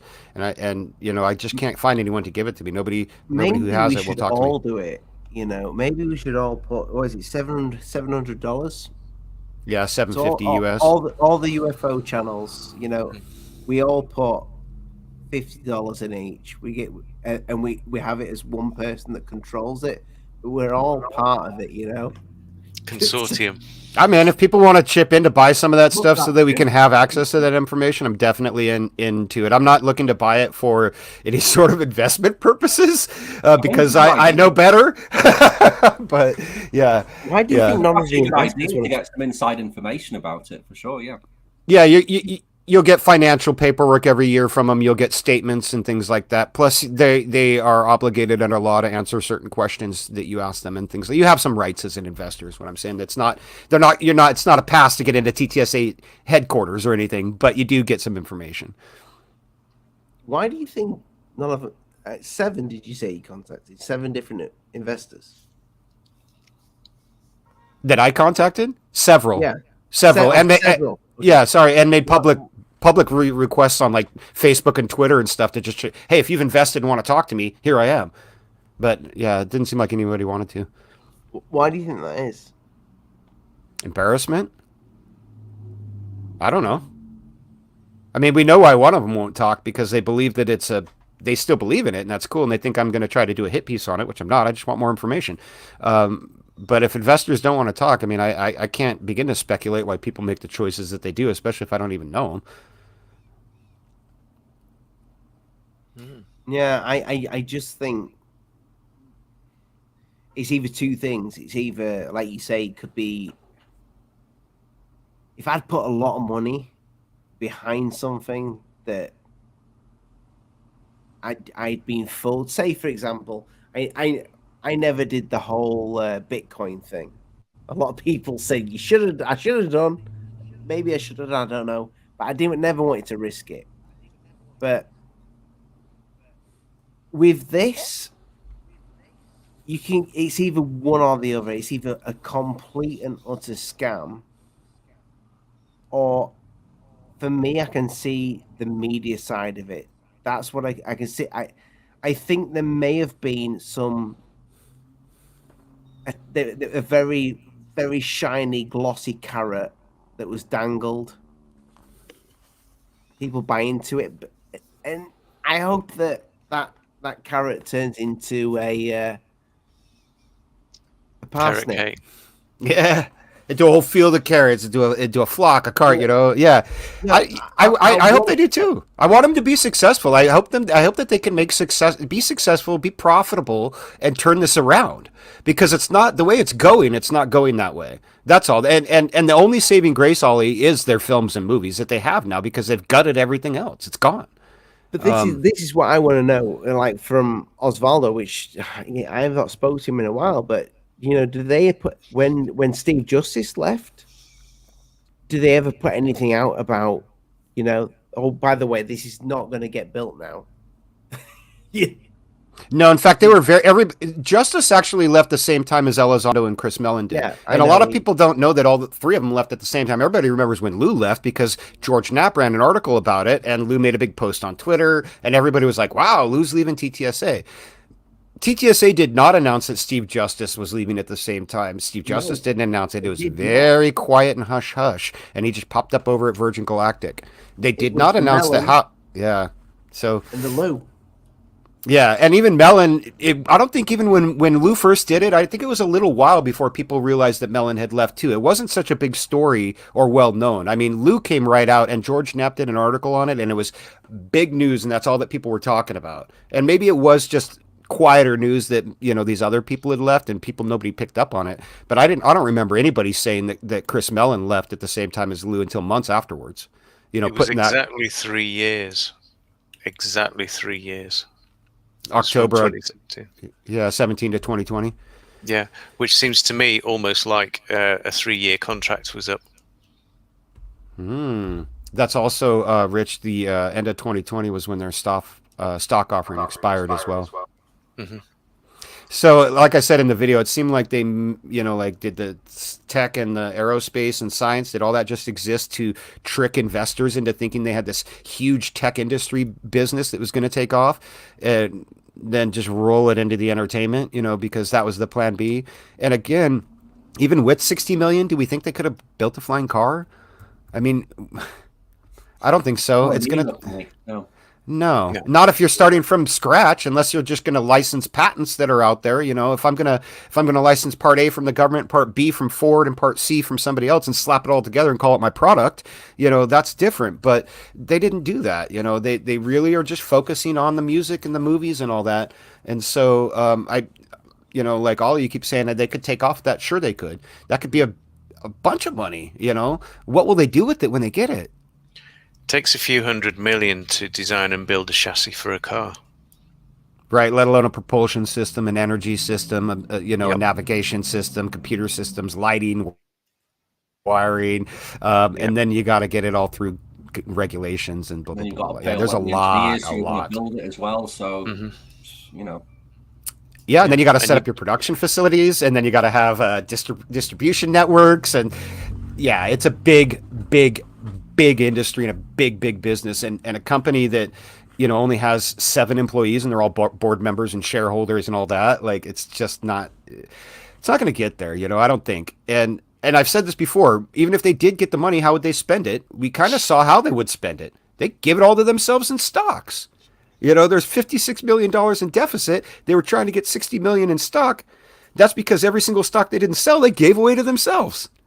You know, like, so it's just, that's stuff that you do after you release your iPhone. That's stuff that you do after you release your flying car, is you give your board a bunch of money after you've made a bunch for the company. That's how it works. You don't put the cart before the horse and bleed the thing dry before you have any viable products. That's destructive.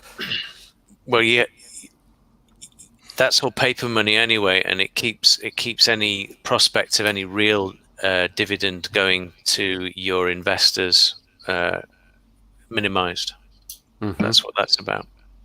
Yeah, between all the operating costs, between all of the public benefit costs, between all of the royalties, all of the little snacks of the money that's getting taken out from Tom DeLonge and the board members, by the time that the stock, like we covered it, by the time that any gets down to the stockholders, the public guys, that's going to be so small, it probably won't even be enough to write a check on, you know, unless you have thousands and thousands of these stocks. So, yeah, as far from an investment point of view, I mean, I just don't see it, but I guess it'll all depend on these movies. Speaking of for a little bit of theatre, something that you said to me way before you actually did this documentary, Manny, was that the whole big when Lou was introduced to the world and the whole team, and looking back at it now, I honestly thought that was some sort of, I thought there was press there. And if you watch this video back, it is quite obvious that there is nobody there. Yeah. But these these 6 guys. Camera guy, sound guy holding the boom mic, you know. Yeah. It was a production. It was a farce. Yeah, but your point is, a lot of people might say that. Your point is, and I keep thinking that, what's the point to this? Just because there's nobody there and they introduce the guys to nobody, you know, what's the big deal behind that? And don't say that. I'm asking you, what's the big deal behind that? Do you remember at the end of the Disclosure Conference 2001, the disclosure event that Dr. Greer did? There was hundreds of press members. I mean, you weren't there, but we've seen it. So there's hundreds of press members there. They're snapping pictures. They're asking questions. They're doing follow-ups. They're filling in the blanks for their stories. And that's what a press release is. Okay? When you have an auditorium that's empty and you're telling a one-sided story that's full of holes and innuendo, that's a narrative. Okay? That's not a press release. It's a narrative. And that's exactly what they did here, was set a narrative. Set their story on the record where nobody could raise their hand in the audience and go, excuse me, guys, this is a bunch of bullshit. Can you prove any of this? Can you show? I mean, like, what are we talking about here? Flying cars and revolutionary power sources, and the world's going to change. And can you just give us one little real world clue? You know, like, there was nobody there to raise their hand and go, guys, this doesn't make sense to me. And so what they did was they forced it all onto the internet so that when guys like me, guys like Rich GUFON, or other people go, hey, you know, we have a question about this, they can ignore us. They can defame us. They can blow us off. And they don't have to answer the questions. They don't have to. That wasn't a press release. To me, that was a staged event. That might as well have been a production of Annie. Darty Warbucks. You know, like, there's about as much truth in there as in Annie. So I completely agree that was definitely a staged event. And I don't think there was a... Did they make out, though, that there was press there? Well, if you look at when Lou's talking, he looks around and he nods to people. Steve Justice didn't do that because he's not an actor. He just read the teleprompter. But Lou Elizondo, being the actor that he is, had to sell it, and he did. He tried to make it seem like there were people in that crowd, and even Tom DeLonge didn't do that. Tom DeLonge looked down at the podium. He looked down at his feet, probably out of shame because he knows he's full of it. But, you know, yes, they tried to pass that off like that was a press release. I'm surprised that they didn't put fake camera clickers, you know, and people murmuring in the background. But they never said it was. They never said it that there was other people than there, but them. They never said that there was anybody else there, but them, did they? No. No. I don't think they said this is an auditorium full of people when it wasn't. No. I think, again, like Rich has pointed out, they use a lot of innuendo and they lead you right up to the line and then they say, oh, well, we didn't say that. It's like common sense dictates that's what people would understand from your sentence, you know, and that's deniability. That's Capitol Hill stuff. That's politics stuff. That's Lou Elizondo and Chris Mellon stuff. That's not the real world. That's where these clowns live on their little gilded cloud and they think that they know everything and run the world for us, you know, but that's not where 98% of the people in this world live, you know, or 99.9% of the people in this world live, including other countries. So, you know, like, I don't buy that crap, man. They sold that as a fake press release, in my opinion. Well, now you got to think as well that it wouldn't really matter to most people who are watching this because they might think, well, it needs to be a clear room because what they're announcing is possibly incredibly disruptive to the world, you know. So from a security aspect, I personally, if I was going to do that, I would want to do it in an empty room on the internet in a secure place, you know, to make sure that there wasn't going to be some bad actors in there, you know. But that's just me, you know, and But again, Rich, I'll point So you I back can to see the why they do disclosure event with Dr. Greer, where they did it at the press club in New York City and invited a bunch of people. It was down out in public. And to me, I'm the other way. The only way that I feel like that you get safety on things like that is to expose it to the world, not to keep it hidden or isolate it. It's to blow the lid off it. Because then they got nothing, you know what I mean? Like that's whistleblower 101. It's like stream it from the highest peak that you can get it to. You know, like don't try to make it easy for him. Yeah, whether he's got it or not, Greer makes a big show of him having a dead man switch, doesn't he? That if he's ever taken out or if he dies unexpectedly, apparently there's going to be some dossiers going all over the place. Yeah. If he had it, he'd drop it, man. What a bunch of bull. Drop it and get it out there, man. I'm sick of people saying that, man. Like, you know, I got footage, I got a dossier, I got the truth, but I can't show it. I got an NDA, I don't care. If you can't talk about it, it doesn't exist as far as I'm concerned. Sure. Yeah. Just saying it. Yeah, I'm just playing, Rich. From your show, the Joshua and Artemis show, you had Manny on the other night, and you were talking about this. But was there anything that you went after the show had finished that you thought I wanted to make a point about that, or I wanted to ask that question? You didn't quite. No, I mean nothing at all. I mean, the stuff what was laid out in the movie is pretty much what most people think. For me, that TTSA is just. I mean, no one actually knows what's going on with TTSA. I mean, the only thing what we can go on is what we've been told, and we were told we were going to get this spacecraft, or was out to call it the flying hearse. Looks more like a flying hearse to me, not like a flying car. And we're going to get the materials from the UFO as well, which they sent, but they then sent them off to the army, which again didn't make any sense. So for me, it's just taking money and not providing anything, which is, I mean, the proof's in the pudding, and we haven't got anything. So that's it for me with TTSA. Well, so it sounds like Josh has just said he's like, dude, time's up. You've had enough time. It's time to crap or get off the pot. You know? It's not our job to kind of try to justify Lou Elizondo or justify Tom DeLonge doing what they've done. It's their job to give us the pudding at the end of the day. They've sold us this idea of TTSA and what it's all about, but they've provided zero proof or zero. They haven't provided a thing. So, I mean, it's not on us to ask, but it's not on us. It's not on us. It's on them to provide it, if that makes sense, you know? So it's a good point. I'm going to go on to his favorite subject. Lou. Me? You talking about me?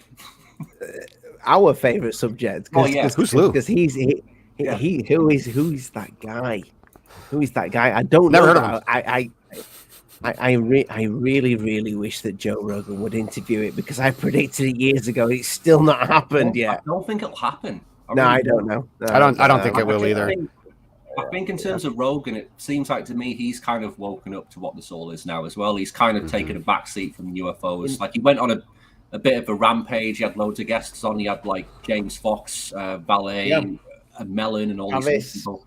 And then since then, I think Mellon was the last UFO guest he had on. Is that right? Yeah, Mellon. Yeah, and that was nearly 2 years ago now, I think. So it seems like to me that Joe's kind of woken up to this stuff. Now, I could be wrong. Lou might be on in a few days' time. I don't know, but I think you're right. I think yeah. I don't know if it'll happen now. I don't really think don't. But Yeah.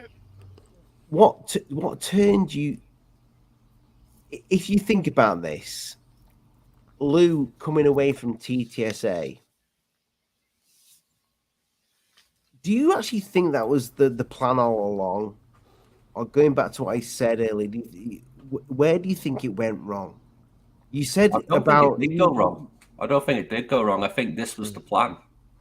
Somebody mentioned the election, because it was the whole Podesta thing. And I know Podesta was in the movie, wasn't he? Is it not the movie? Yeah, he was from the Open Minds clip. He was sitting there with Larry King and Tom DeLonge. Yeah. I just don't know where the next piece lies, you know, because I look at all of this as a chessboard. I really do. I think that they align the pieces, and it is chess. You know, like Tom DeLonge said that, and I put it in there for a reason.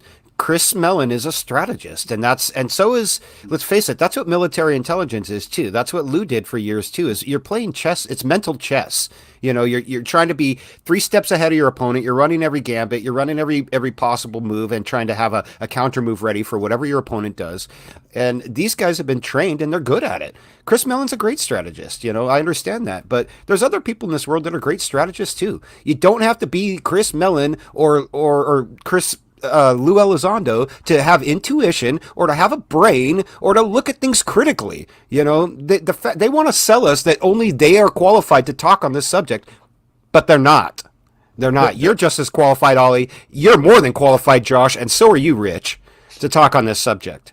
What are you saying there? What are you saying there, Manny? You know, are you saying that I'm not as qualified because I'm not a ufologist?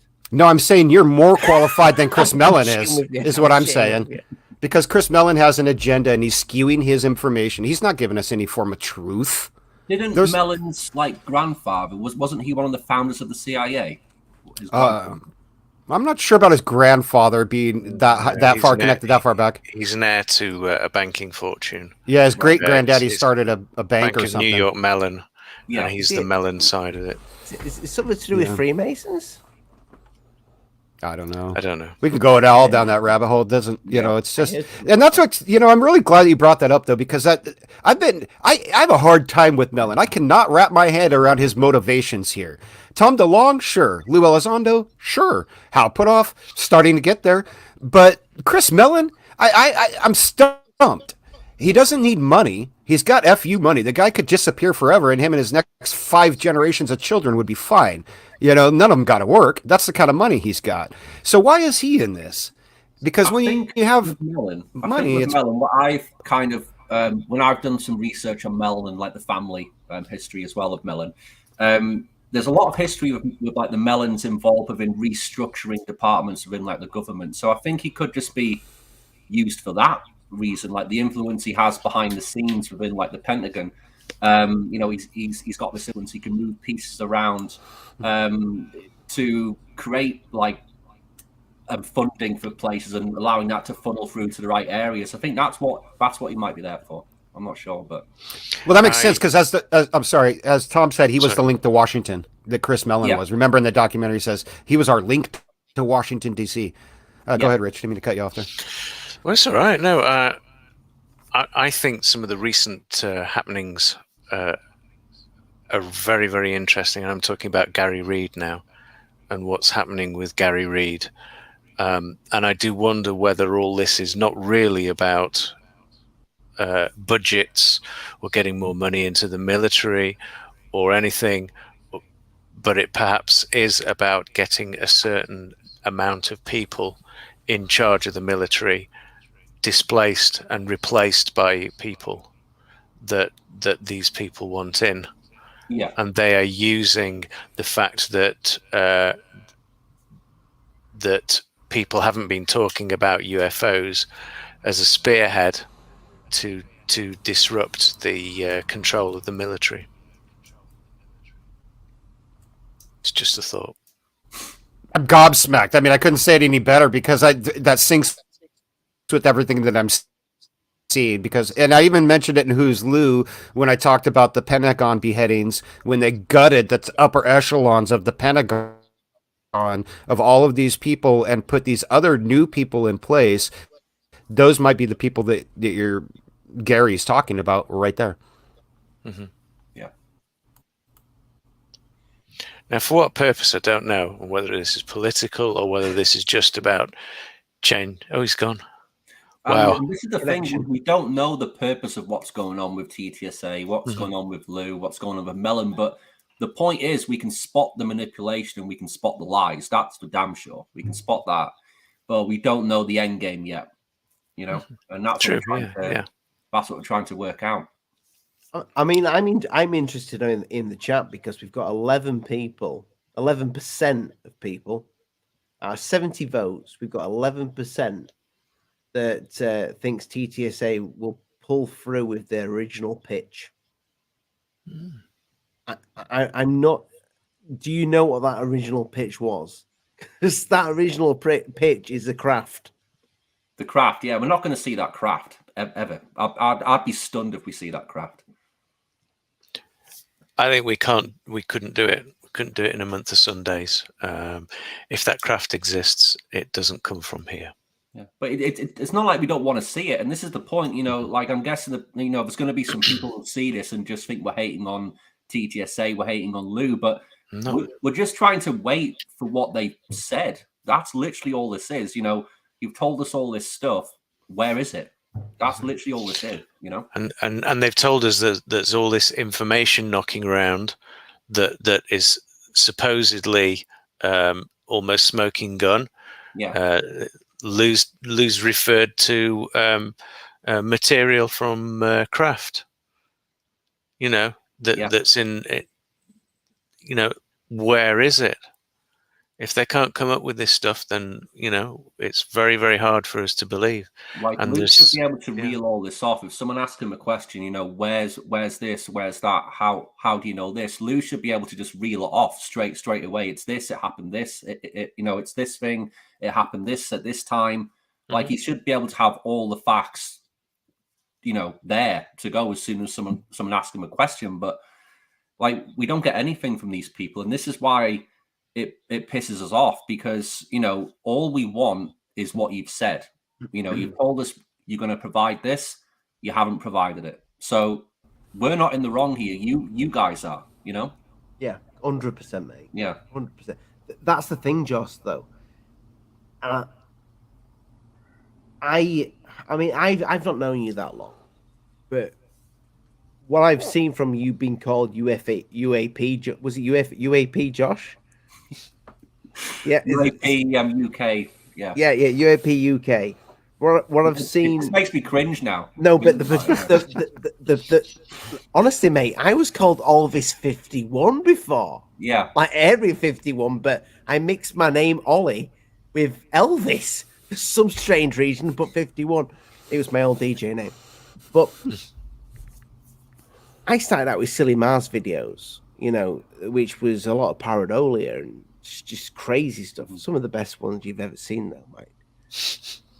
But I think anybody that's in this subject starts to mature. You've matured very quickly. I mean, I don't know how long you've been into it, but from a long time. I've been reading about it for since my teens, really. So nearly 20 years, really. I've been reading about it, but research. This is the first time I've seen somebody do this, though, Josh. That you have literally changed your UAP outlook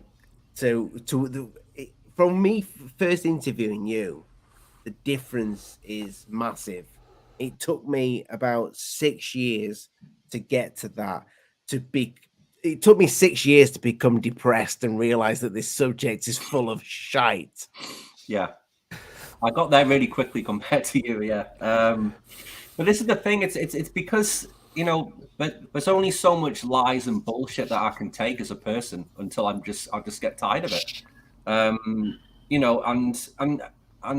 some people might think that I'm pissed off with Lou, I'm pissed off with TTSA. I'm really not. I'm just asking for what you've told us you're going to provide, and you keep not providing it. And until and I'm going to keep asking questions. I'm sure that you guys will as well, until we get this information. Mm-hmm. And that's all it is. We're just asking questions. We're just trying to get the information that they told us that they will provide. And so far, it's cobwebs. So, because if they were a product, what is that product giving? Exactly. Nothing. Mm-hmm. I mean, it's that simple for me. And and this, and people like Lou, Tom DeLonge, all these people. They're feeding into this belief system within the community, and it's like a lot of it's not based on truth. It's based on belief, and and having your beliefs confirmed. And Lou's kind of taking it on himself to be like the leader of this community. I'm sure he'll never say that, but he is. And all of his supporters think that too. And no, I thought Rich was. Rich, yeah, that's true. Me? Yeah. Rich G, not Rich N. Oh, Rich G. Yeah, absolutely. All hail GUFON. Yeah, but Where are you? But this is the thing, and you know, it's there's not a lot of truth in this topic at all, if any, you know, really, and this is the thing, and it's difficult to get your head around, especially if you're kind of new into the topic, you know, and this is when like you realize about the history and how often this kind of happens. You've got these like UFO flaps which happen every 5 or 10 years or so, and we're just in the latest one now, really, and it's gonna I can guarantee you, as soon as like the next election comes in, I don't know who's going to be like the president or whatever, but there'll be a whole restructuring again, and I can guarantee that UFO office will be gone for sure. And then we'll have to wait a few more years, and then they'll try and do all this again for sure. It amazes me how this subject has turned a group of people that pretty much loved one another. I mean, the UFO community. I've never seen it this bad, and I've been in this now for probably over 10 years. About 4 years not having a channel and just being somebody who participated in channels in the chat and what have you in old school YouTube and other platforms. But the split now is so odd. It's by design, for sure. I agree. I think that's what Lou's job was to come in here and just divide the community and create this huge distraction, which is what he is. He's just a distraction to what's actually like the real story of this stuff. You know, and they were kind of seeing that now. I mean, I've got a whole show on it tonight at 8:00, but you know, it's kind of come out yesterday on UCR that Lou's been kind of like manipulating people behind the scenes. He's been leaking information to people, and before UCR last night, he leaked some information about Stephen Greenstreet to UCR to ask on like the show as kind of like a gotcha moment, which backfired for me. Big, you know, for like the show, and it just kind of shows that Lou has these select kind of people behind the scenes, this group of podcasters, which I've brought up before with Artemis when we went through all that shit with Lou a few months ago. You know, and we were made aware that there's been information sharing behind the scenes of footage and other things, and I don't think the footage is legit. I don't think it's actual UFOs, but I think it's just Lou trying to show people this and say, look, it's a UFO when it's not, just to get them on side. And that's all kind of coming out now. So this whole plan has been in the works for a few years of kind of dividing the community and promoting Lou's like word effectively through this select group of podcasters. I would also add to that, at the same time, it seemed there was a really, really hardline, vociferous lot of skeptics that seemed to invade the community at the same time as well. And I don't know whether half of those are bots. I really don't, because it does seem to me to be there's some hyper angry people. Yeah.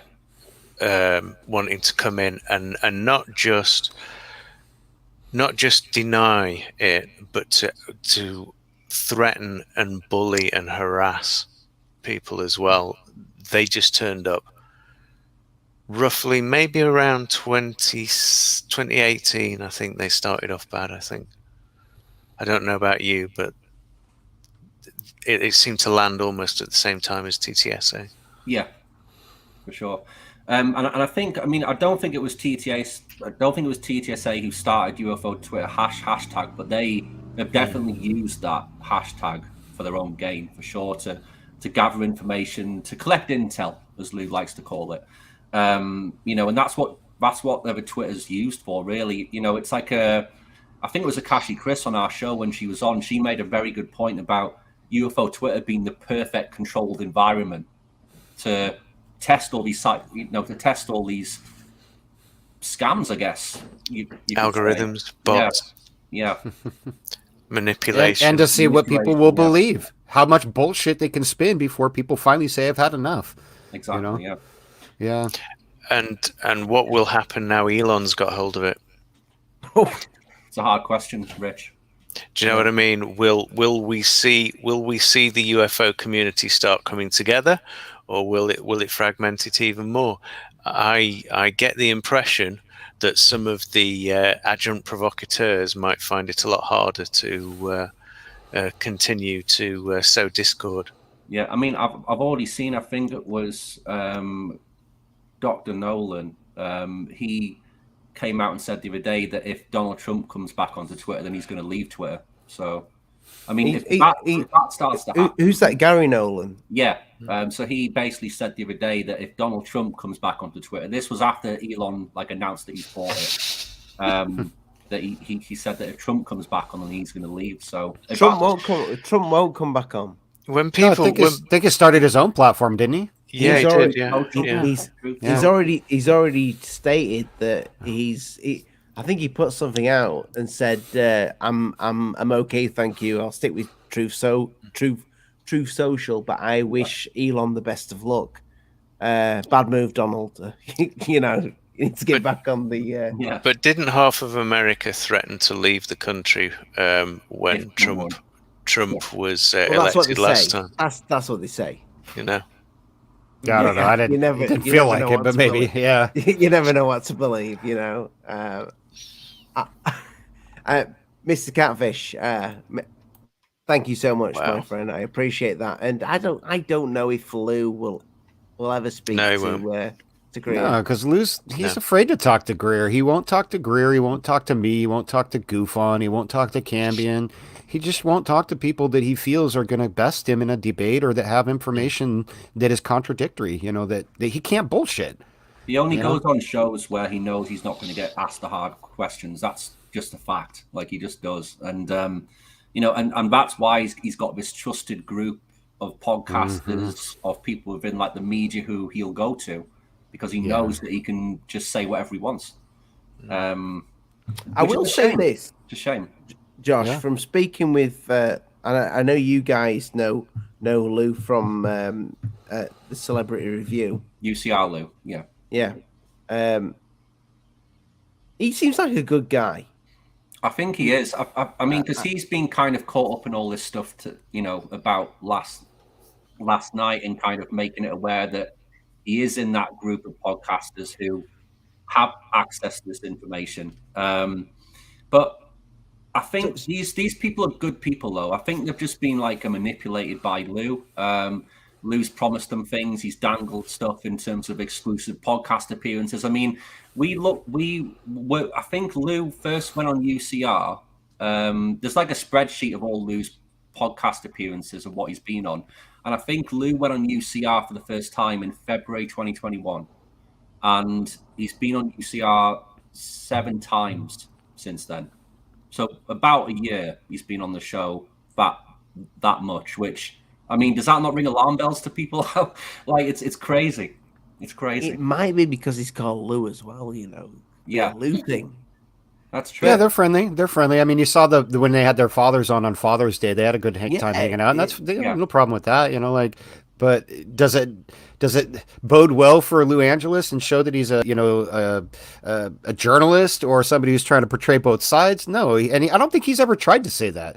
You know, I don't think Angeles has portrayed himself as a hard hitting, Chris Hansen type or something like that. I think he has. I've heard him say a couple of times that we'll always ask the hard questions, and but they never do. They never do. I think Squidding asked a good question when he held Lou. Yeah. He had some balls to stand up to Lou under the face, and you saw how Lou responded. It was just veiled aggression. He's like, "Ooh, your mother's a prostitute." And I was like, "Whoa!" that was crazy. But this is the mentality of Lou. That's he comes across as a really aggressive guy to me. Lou. It's just right under the skin, isn't it? It's not far from the surface. I mean, it's right there. Yeah. But also, Lou, is it? I butcher names. Angeles, yeah, like Los Angeles. He put that little clip back out on the channel a few days ago. And I don't know if you know this, Manny, but I spoke to Lou. I think it was just before your last time I was on your show, Josh. Yeah. Yeah, I spoke with Lou, and he's not Lou Alessandro. Lou just get the name out. Just say UCR. I spoke to UCR. And he's up for coming on and speaking with you guys. Rich from GUFON and you, Manny, Josh, everybody. He's up for coming on and speaking. What's he want to talk about? No, he doesn't. I've asked for this. I've asked for the open discussion. For what? I don't understand. Because I think just like bring the community together. I think because the community split, completely split. Lou Angeles has my telephone number and my email. Are you kidding me? Like, that guy could talk to me anytime he wants. All he's got to do is reach out. I don't understand. Yeah. Yeah, but Manny, you don't get me. I want the drama on the show. Oh, well, I'll tell you what. You get Lou Elizondo in here, and I'll come on here and talk with Lou Elizondo for hours, all right? 100% not come on. Lou Angeles, I'm not quite sure what's in that for me. You know, like, so he can do like he did with Green Street last night and show up with a bunch of loaded questions pre-rigged from Elizondo and not have any answers to supply in return. You know, like if he's going to show up with the manila folder that's got all of Lou Elizondo's answers in it that I want, and he can provide those to me for some answers or some kind of conversation that I'm going to give him.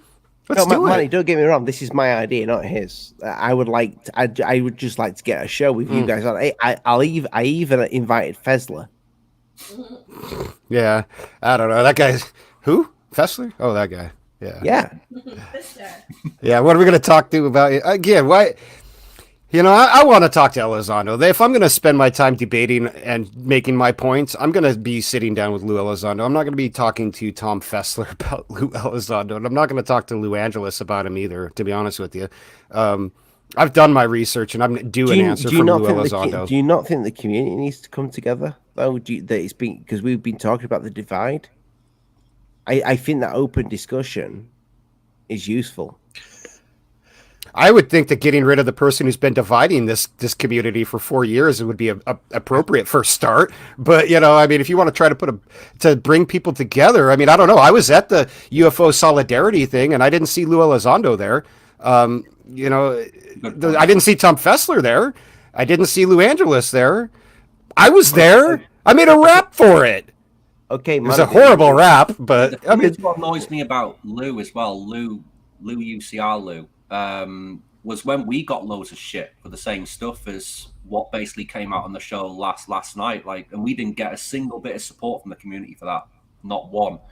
And since yesterday when all this has come out, you know, turns out the stuff what we said was true. You know, like there have been all this lies and manipulation behind the scenes that's been going on for months and months and months. And you know, we called it out and we got a load of shit for it, which is fine. I don't care about that. But, you know, the fact that we didn't get we didn't get support from like the big guys, you know, like UCR, you know, but they'll always ask for, you know, for like the community support if they need something, you know, and it's like, it's crazy to me. It really is. What happened, Josh? What do you mean on the show last night? Yeah, because I haven't seen the last show. Well, yeah, so they had Stephen Greenstreet on the show. And towards the end of the show, Lou Angeles basically asked Greenstreet if he's like a wife beater, effectively. If he's a felon. If he's a felon and if he beats up women. And Greenstreet was basically taken back by the question, and it got a bit heated and a bit tense. But turns out Lou Elizondo contacted UCR before the show to ask Lou to ask Greenstreet that specific question without any sort of... How do you know that? Because Lou like revealed it on the show. What show did you reveal? So Lou Angeles revealed on the show that Lou Elizondo contacted them through like a DM or like a text message or something to ask that specific question to Stephen Greenstreet. So that kind of proves the point that Lou is manipulating things behind the scenes for his own game, for sure. Which, Manny, that is the reason why everybody needs to come together and have a grown-up discussion on this, because, you know, at the end of the day, It's all right playing. So the I game need to go that and I need to go talk to Lou Angeles because he's playing games with Lou Elizondo.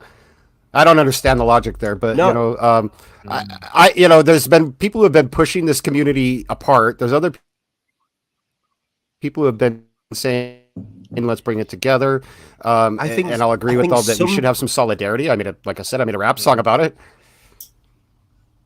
I think. How about this? Let's get Lou Elizondo in here to bring it together. If he's the one who divided us, he's the one who took a community that was, you know, a little argumentative one way or the other, and was like, no, now you're either for me or against me, like a classic narcissist. And now here we are having to play his game and by his rules still. Nah, man, Lou Elizondo ain't shit. He ain't nothing. He's a liar and a fraud. He's been proven as a fraud.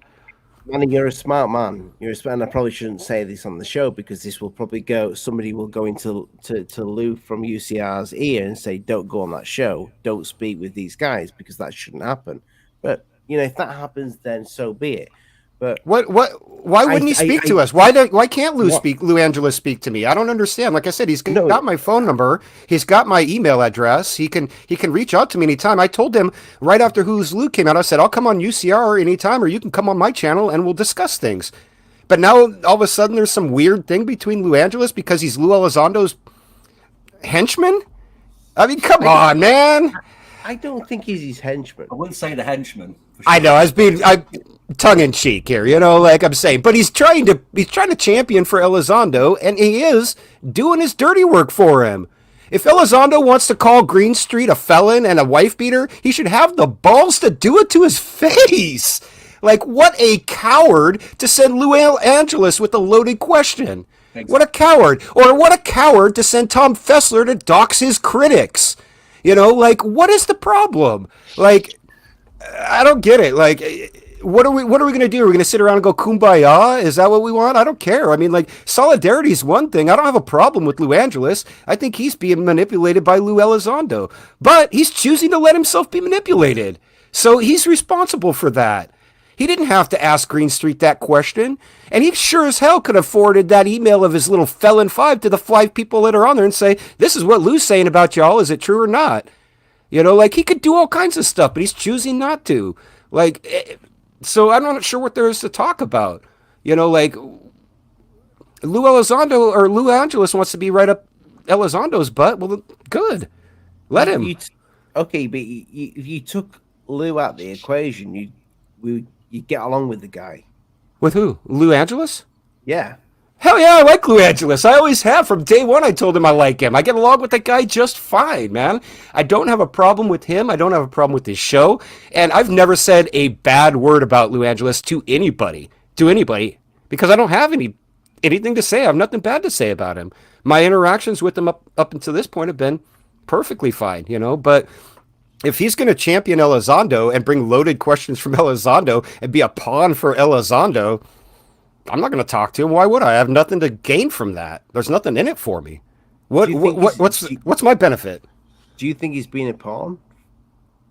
Well, if he's asking loaded questions to Greenstreet like that, then definitely. And if he thinks he's going to ask me like that, then he better look at how I handle Fessler. I don't deal with that stuff. I'll just steamroll right over him to get to Elizondo.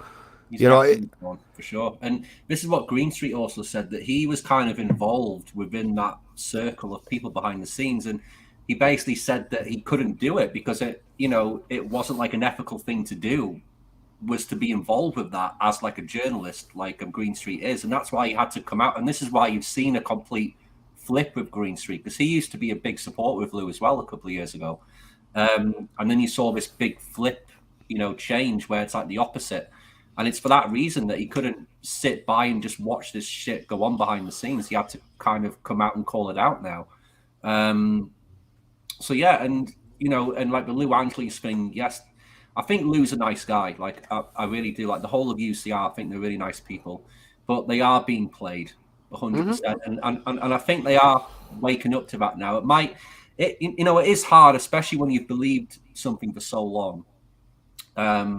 And to have your beliefs kind of, and destroyed in some ways, by things. And, so it must be hard. I mean, I bet Lou sat at home now pretty confused as to where to go with like the topic, if that makes sense. Because, you know, he has been manipulated along with a whole other handful of people. I mean, I'm sure we kind of can guess who these other podcasts and shows are.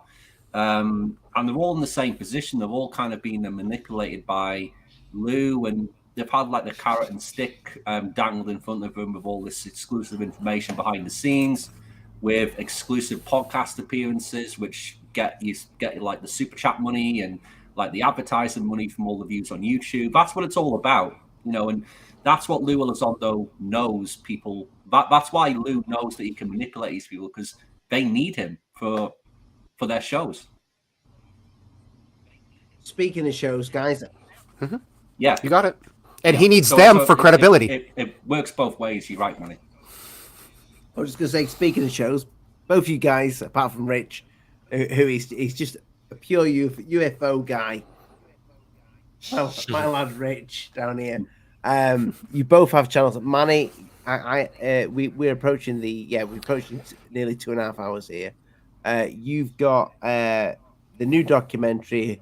I'm just going to call it "Who's TTSA" because I don't know the full title of that video. It is in the description below, but I want people to go check it out, watch it, and take note. Manny, what would you say? Watch Who's Lou first, or watch that first? Watch TTSA first. And if you're interested in more information on Lou, go there afterwards, and then go to the webpage who'sloumovie.com.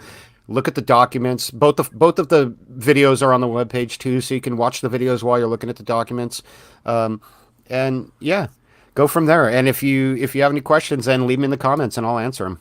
I'm definitely active and interactive with people who are, want more information or have valid questions. We all have questions. Nobody's going to understand everything the first time, especially a 3-hour piece with 90 different documents and data, 1,000 different data points, so, yeah.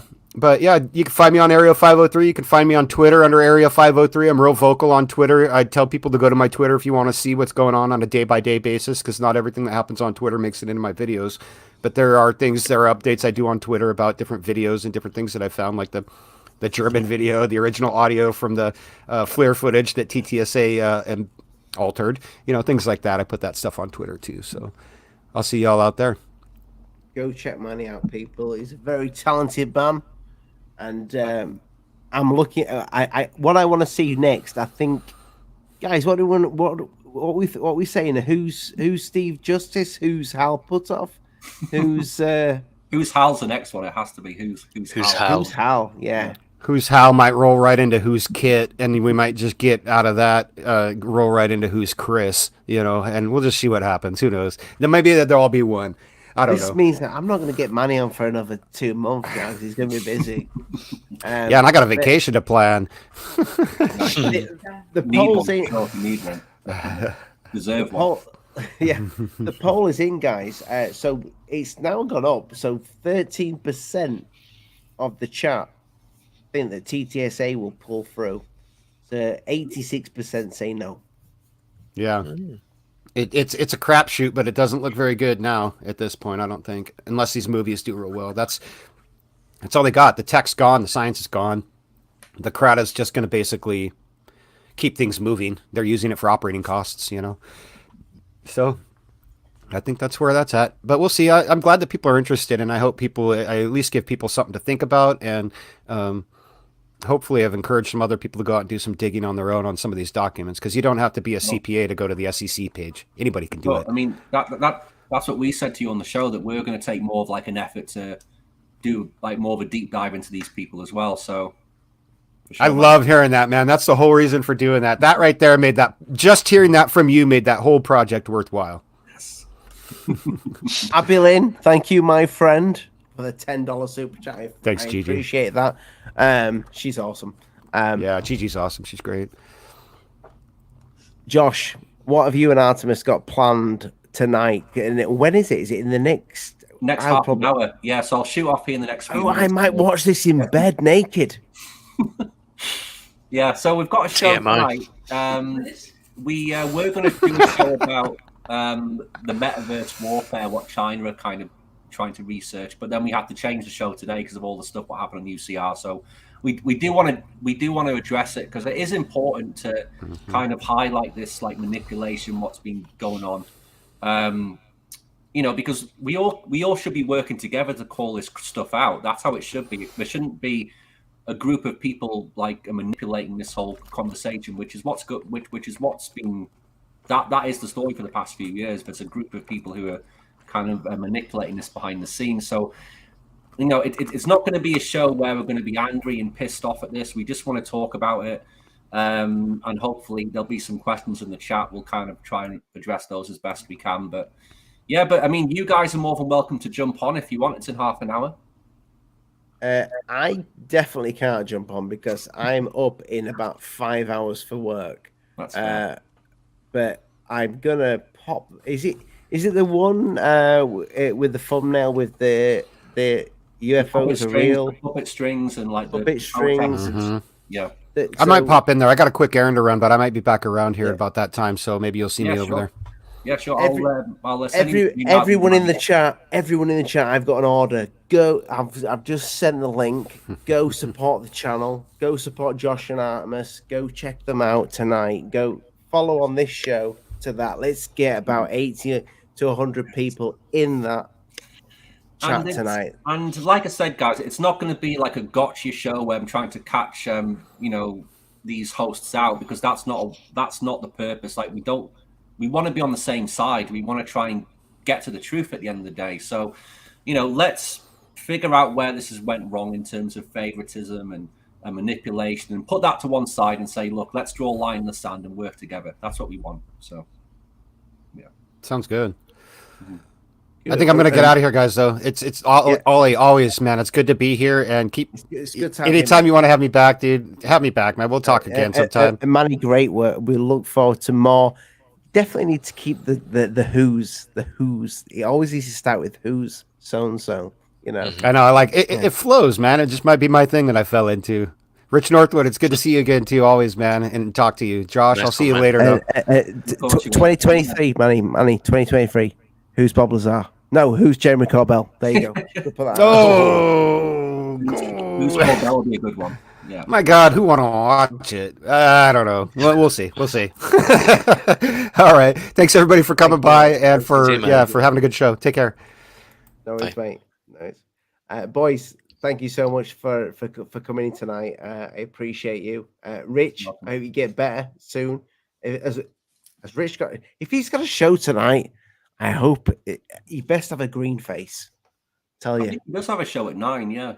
Yeah. No. Oh, he might be. I've just heard from Artemis. He might be on our show at 8 o'clock as well. So we'll see. He might be a little late. He might be a little late, but well, I hope he's got shits. Yeah. No, but yeah, I've put the link in the description for everybody to go check out, and also check out Manny's video, which is in the description. But in the chat, there is the link to the live show right now. So everybody in the chat, go head on over. I want to thank everybody tonight for all the support that they've given the channel. It's unreal. I know I only go once a week. I work full time. If I didn't, I'd be going every night. If we ever get another lockdown, which I hope we don't, because I nearly died looking after my children, I'll go every night. Why not? But I'll be drunk. I'm gonna have to be. But yeah, I want to thank everybody. Get the thumbs up for the video, like, share, and subscribe, and all that jazz. And I will see you next Friday on the Alien Addict Show. Good night. God bless. Mind the bugs don't bite. I love you all. Good night. Yeah.